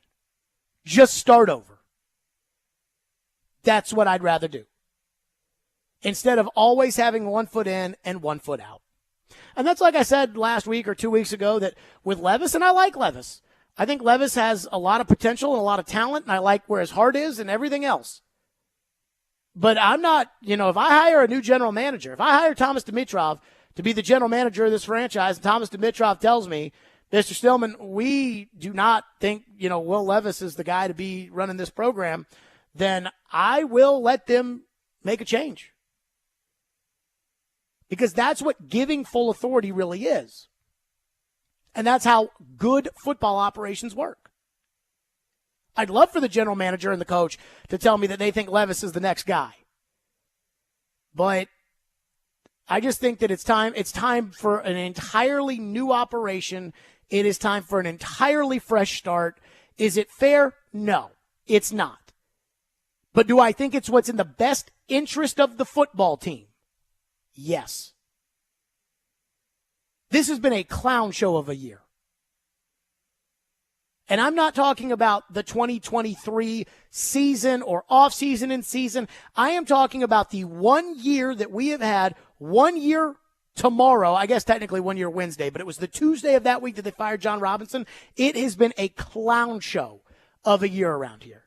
Just like it was a clown show in San Francisco when there were the rumors that Harbaugh and Balky didn't like each other and that they were trying to trade Harbaugh to the Browns. And then there were more rumors about Harbaugh and Balky. And then finally they got rid of Harbaugh. And then they, trying to resurrect Kaepernick. And they got Jim Tom Sula farting in the press conferences. And then they hired Chip Kelly and they got Blaine Gabbert starting at quarterback. And that was a disaster. And then they tried to put Kaepernick back in there. And then finally it was like, enough's enough, blow it up, bring in Shanahan, start over. I think that's where we are now.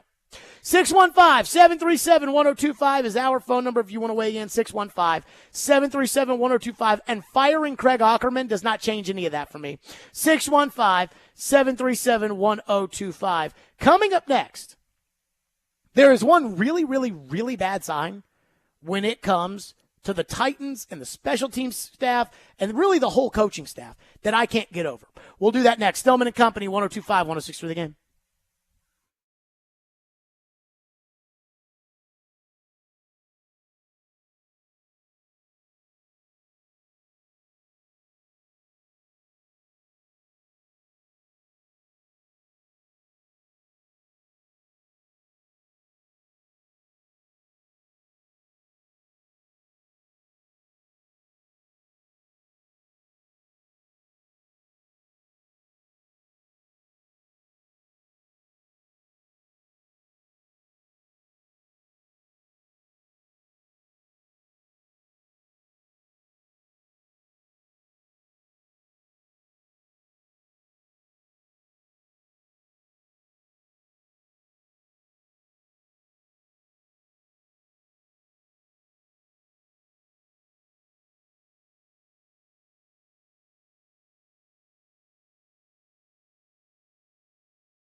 That decision, was that like something over time? Or was Yeah, just trying to evaluate, what we do, who we do it with.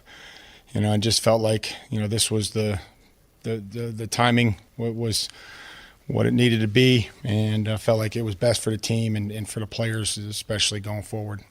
There you go. That was Vrabel's explanation. I'm not sure anybody buys that after how defiant he had been when it came to Ackerman. But let me just say this. Because of the Saints game, a 1-point loss with a blocked punt, the Ravens game with the muffed punt and the Devin Duvernay punt return, and the Colts game with the 2 blocked punts, the missed extra point, the injury to the punter, and the illegal man downfield on the kicking team. I've never seen that before.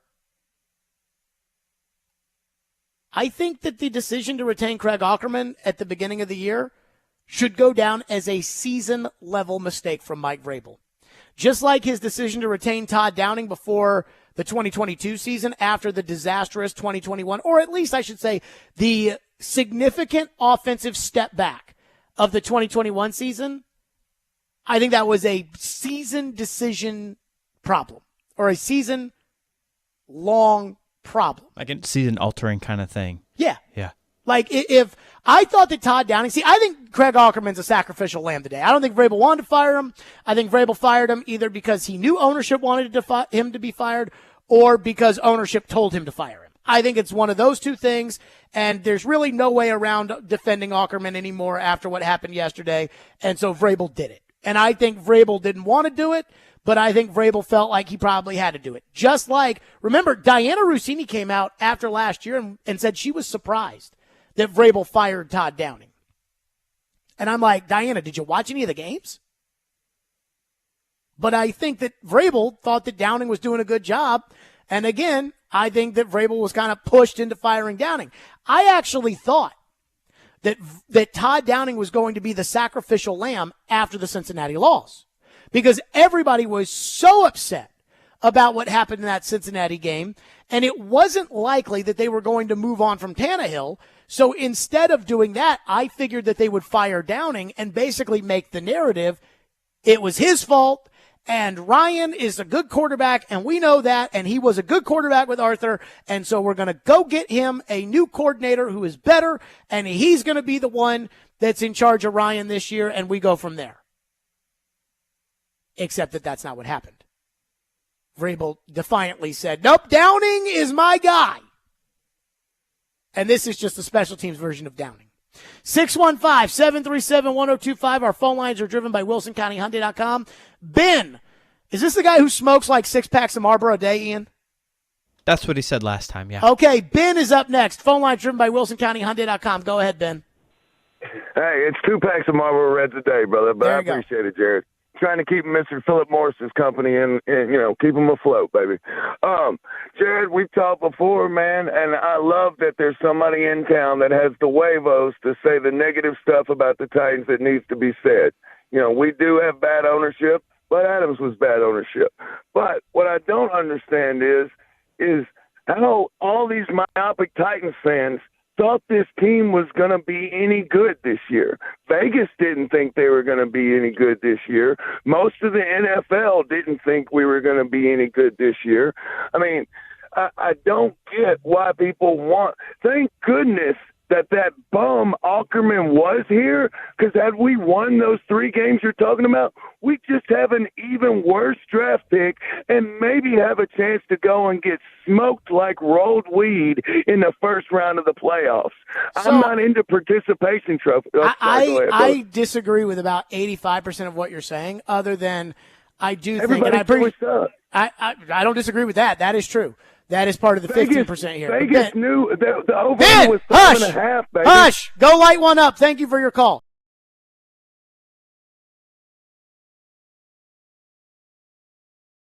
Everybody thought the Titans were going to suck, and the Titans do suck. That is unquestioned. There is no way around that, and I was one of the people that thought the Titans weren't going to suck. Here's the problem, though, is that the reason why I didn't think the Titans were going to suck was because I thought the defense was legit. And I think the defense, put Kevin Byard in, take Elijah Molden out because he sucks, But I think the defense has good enough players to be decent. I don't think they have the players to be elite, but I think they have the players to be decent. But then comes the coaching question, right? Jim Schwartz was helping run this defense the last 2 years. Jim Schwartz is gone. We didn't think about that. I thought coming into the year that there was no way that this offensive line could be as bad as last year's offensive line. And remember last year's offensive line? Yeah, they screwed up at right tackle and left guard. They cut Roger Saffold and they didn't replace him. They just promoted Aaron Brewer up. And they thought Dylan Radins was going to be their right tackle. He lost the job in camp. PT got it, and PT was terrible. But Lawan got hurt. Ben Jones got hurt. Nate Davis got hurt. Like, that line was not supposed to be that bad. And had those guys not gotten hurt, it probably wouldn't have been. So when everybody was bitching and moaning about Dennis Daly last year, I'm like, Dennis Daly wasn't the plan. It just happened to be that way because your starting left tackle tore his ACL in week 2. So that takes us to where we are now. Your left tackle, bust, Andre Dillard. Your left guard, not good enough. I mean, I thought Skoronski was a guy that they could draft and stick right in there and go right to the Pro Bowl as a guard. Because that's what every single one of these draft gurus told me. Was like, oh yeah, he can be a good tackle in the NFL, but he can be a great guard. And so I'm like, okay, it sounds like you're getting Quentin Nelson. You are not getting Quentin Nelson's performance right now. In fact, I would argue Skoronski, in my opinion, is below average, and that's a bad sign. Brewer stinks. The right guard is, fine. And the right tackle position has been a train wreck, including when Hubbard was there. But Hubbard just, was a KG veteran backup who kind of, gutted his way through it. Radins is bad. I thought there was no way this line could be worse, and it is. And what's crazy is that the line is worse by design. Like the guys they brought in, the line that they envisioned is worse than the line you had last year, which was put on you because of Dennis Daly, because of Lawan's injury and Jones' injury and Nate Davis and all of that. And that is ridiculous. That never should have happened. So, wide receiver. They added DeAndre Hopkins. They didn't lose anything. They added DeAndre Hopkins. Shouldn't that make it better? So I think the reason why the Titans are bad this year is because the Titans are incompetent. I truly believe that this was a winnable season. I feel, as a Titan fan, that I have wasted a year of my life that this team should not have been this bad. And then it's this bad because the two guys they put in charge of it have no idea how to build a football team. They were probably given a certain budget, which probably had certain limitations to it. But again, these are two guys that thought that they were best off by drafting a guard in the first round. That's what incompetent teams do. These are the two guys that, however they came about it, decided Andre Dillard was the right choice for left tackle. They gave Andre Dillard the 5th most guaranteed money at the tackle position this offseason. Don't give me they didn't have any money to spend. They spent money on Dillard. They spent money on Brewer. Those guys stink. So when I'm sitting here thinking like, okay, why are the Titans bad? I mean, even go back to Ackerman. I said to Vrabel when they hired Rand, why is he back on the staff? There were a lot of questions about the offensive line coach. The thing is when Vrabel hires somebody that nobody knows, and in the case of Justin Howdeling, nobody knew who he was. When Vrabel hires somebody that nobody knows who that is, it's like you can't really be against it because you don't even know the guy. But the guy had no resume. He was a third assistant, and they just promoted him. So to me, this is just the sheer incompetence of the Titans. I truly thought the Titans were smarter than this, and they're not. And that's the hard part. 615-737-1025 is our phone number, 615-737-1025. We are back to your phones here on Stillman and Company. And I do think we have to remember something. I do have a Craig Ackerman thought that I want to get to. A lot of people are saying, you've wanted this for a year, and Oh, it's been longer than that. This has been something that has needed to happen for 5 years. And we will recap that next. Stillman and Company, 102.5, 106.3 The Game.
Jags unable to do anything with outstanding field position to begin that drive. Batson muffs it, able to get back on it, and in the end zone where they're going to mark him, it's a safety. And the first points of the game for Jacksonville. He muffed it initially, touched it well outside the 5, and then went backward into the end zone and was swarmed. He muffs it, and then once he's able to recover it, just stay in play. Just get up the field. You know, a game like this, the turnovers, the special teams obviously plays a big role, and they do here right now with 2 points. Well, for Tennessee, they're coming off a brutal week. Craig Ackerman was sharing about his special teams. He's the coordinator. They had a punt blocked, a blocked extra point. They gave up a 61-yard kick return to the Jets. Overcame all that and got a win, but now they just handed Jacksonville 2 points. That was 5 years ago.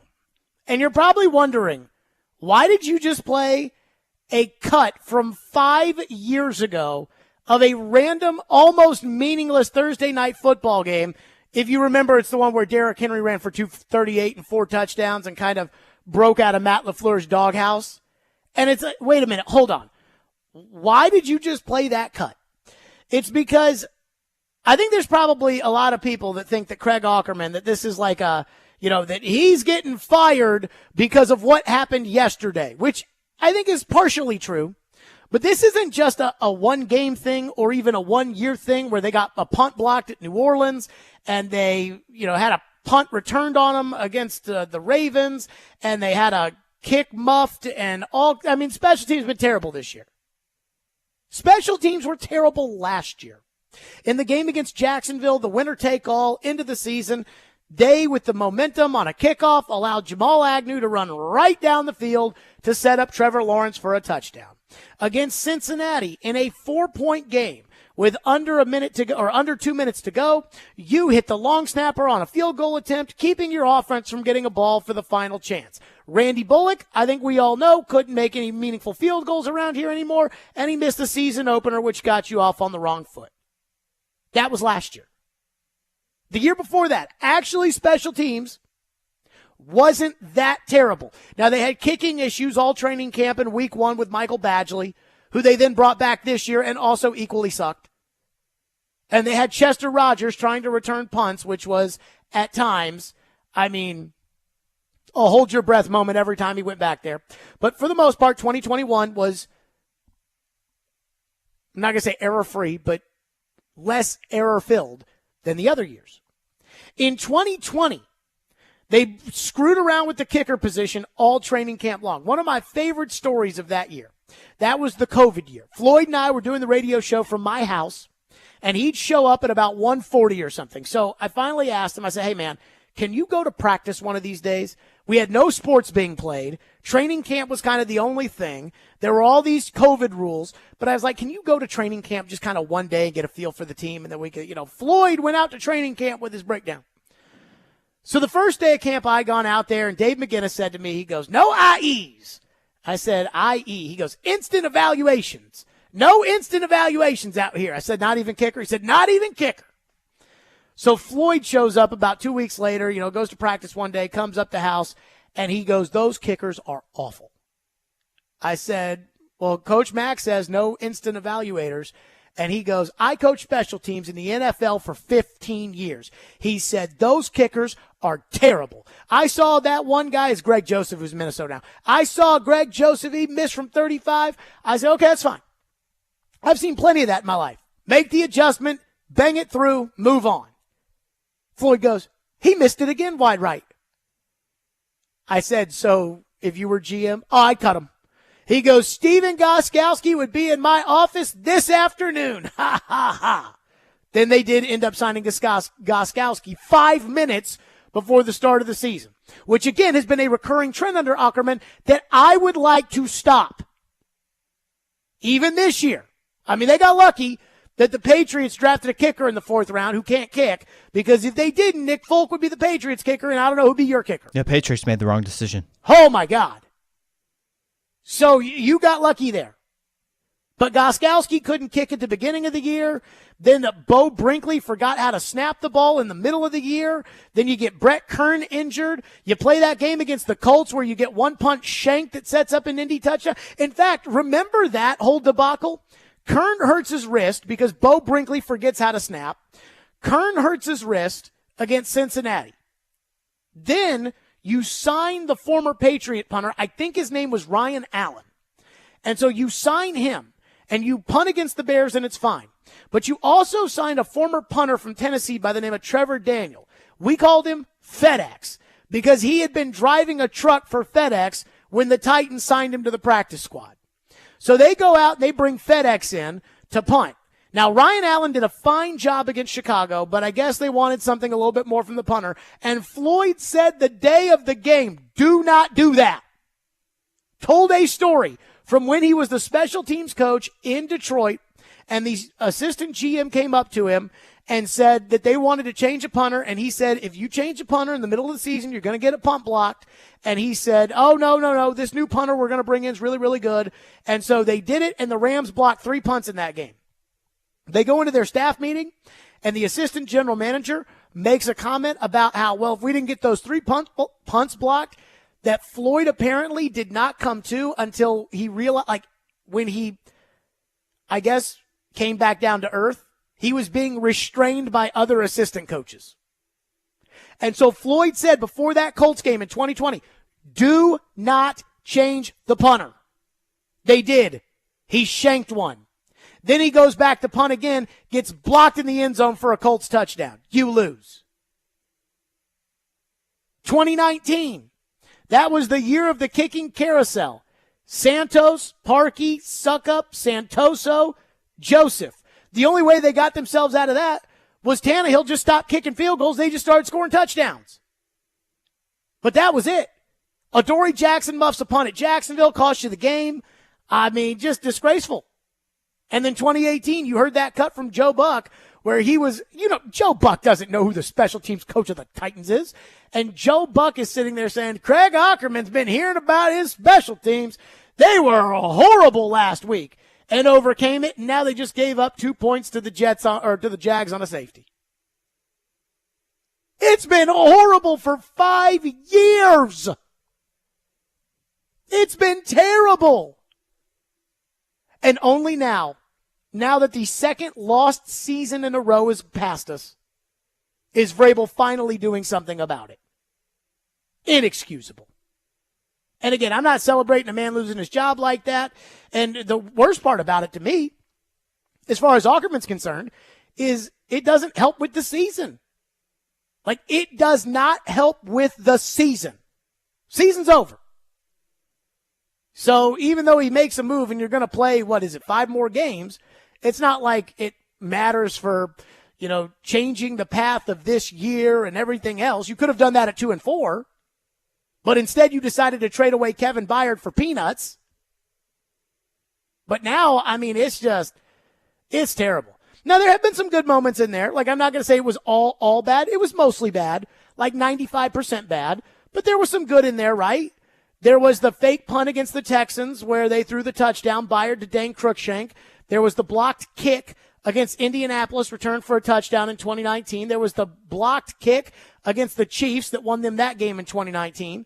So there was some good, but it was pretty much mostly all bad. And it was pretty much consistently, mostly all bad.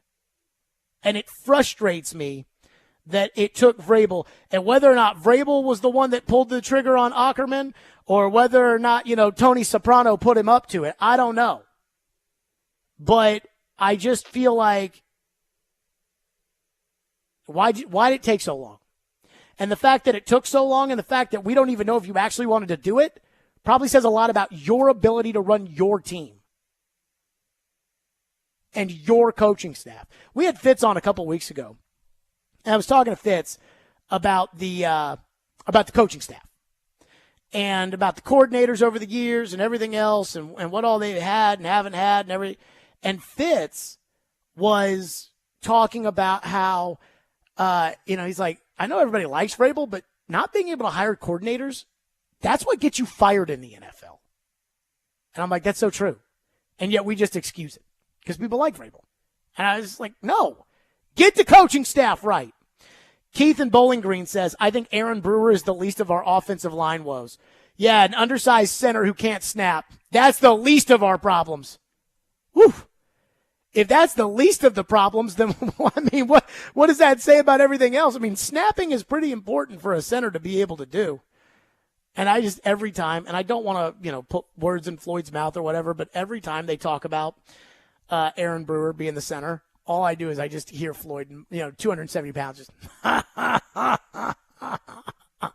every time.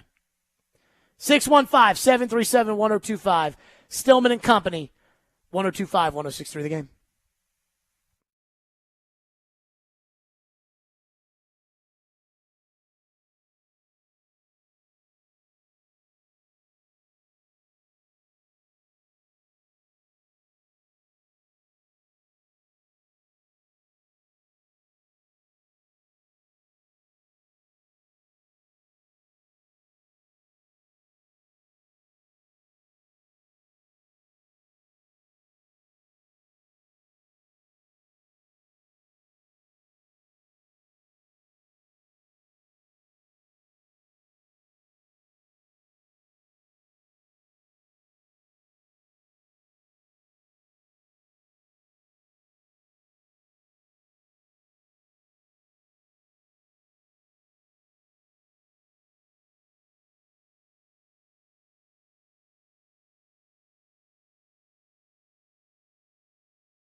Why'd you keep Craig Ackerman on the staff with the special teams issues this season? Well, I think what special teams? What are you talking about? Craig Ackerman was hearing about his special teams. He's the coordinator. But when you look at it, third in the National Football League in net punting, with the number of players that were on our punt team and the number of gunners we went through, is pretty good. Ryan Stonehouse in the punt for Tennessee, and it's blocked. Oh boy, you get chills every time there's a block punt in the Superdome. Ryan Stonehouse, Devin Duvernay. Makes a move. He's free. Devin Duvernay's got the punter to beat. Devin Duvernay out of bounds at the Tennessee 16. Stonehouse punting for the 5th time today. And that one's blocked. The Colts got it. Scooped up by Stewart. Touchdown. Another block. It's loose. Scooped up by the Colts again. But I can't put that on Craig Ackerman when I see the amount of time that we spend catching punts. Like, we go through more jugs machines than anybody. Okay, I get it. We gotta make sure we take care of the ball. Fair catch called. It's muffed. It is muffed, and the Ravens recover. Oh my goodness! With 1 second to go. Gary's going to play it from the 20, crosses the 30 out to the 35. Football's loose. Jacksonville has it. But I can't say that that's Craig Ackerman when I'm evaluating everything that we're doing. My favorite part of that is still Adam Archuleta when Eric Garrett fumbles the ball, just going, oh, just disgusted. Cedric is up next here on the program. Thank you for waiting. What's up, Cedric? Go ahead. Man, Jared, man, dudes teams find ways to lose games, man, every single week. And it's amazing how it's different ways every single week. Now, last night after the game, man, I went back and watched the press conference, Jared.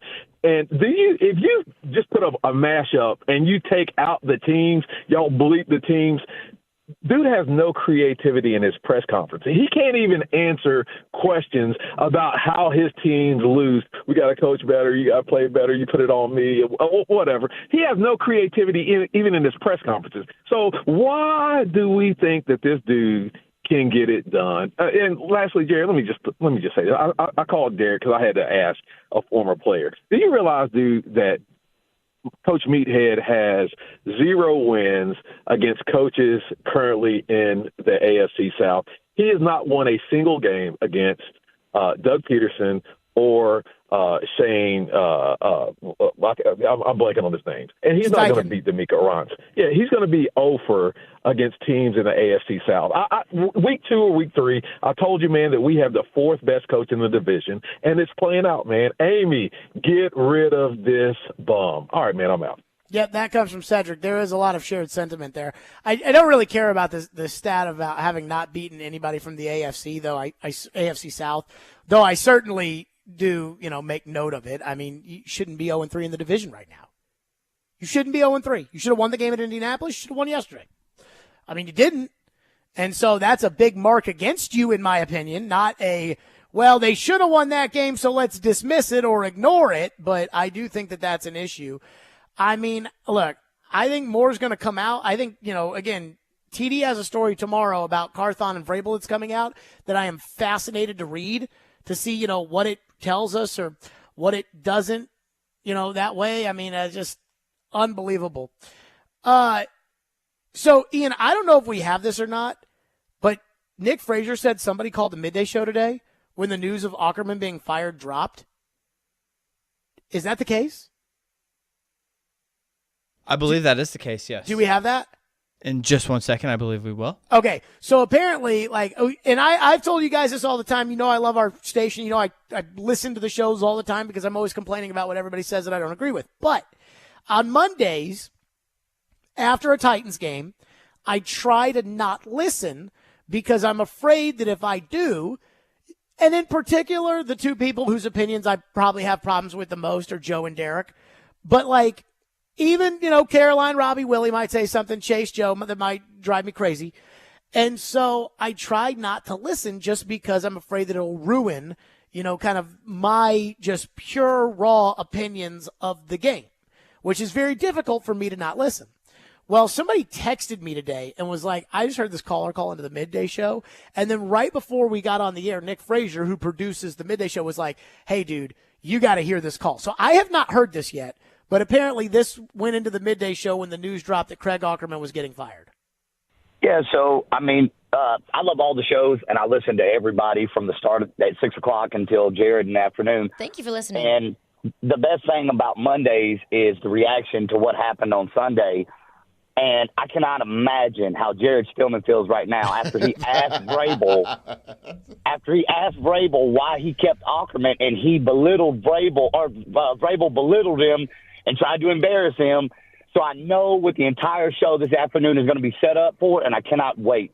It should be a good one. Thanks for your call, Cam. How does Jared feel? I think like the king of the world. Exactly. Oh, I feel like so you guys are going to look over your shoulder in the parking lot. There's going to be some people wheeling some kegs in and bringing them up the stairs. There's going to be a big party. Celebration. If There's no question about it. Going to be carried in by a posse. Can I just say, I get it. I mean, I had been yelling and screaming about this for forever. Vrabel and I got into it at the press conference when they hired Rand Carthon about Craig. Everybody, took his side and said, oh, he showed you. And I was like, all right, well, we'll see come season time. But I am not throwing a party to celebrate somebody having lost their job. What I will say is that I'm more angry than I am, excited that they fired Craig Ackerman because it's too little too late. If you had gone into the season with competent special teams, probably win the Saints game, maybe win the Ravens game, definitely win the Colts game. We're talking about a trip to Miami on Monday night, to maybe solidify you as a playoff team this year. And instead, in a year where the AFC has completely fallen apart, here we are approaching the holidays, and there's no hope for the. I mean, we're just all waiting until the end of the season to see if they're going to keep the coach or trade the coach or whatever it may be. And I don't like that. But I think we can all now say, Jared, you were right. The Commodore Hour is coming up next, even though I am maybe on the verge of boycotting college football after what happened with that playoff yesterday. I guess we'll hear from Kevin Ingram and company unless they've entered the transfer portal too. I don't know. I'm kidding. Commodore Hour's next. Stillman and company. We'll see you tomorrow at 2.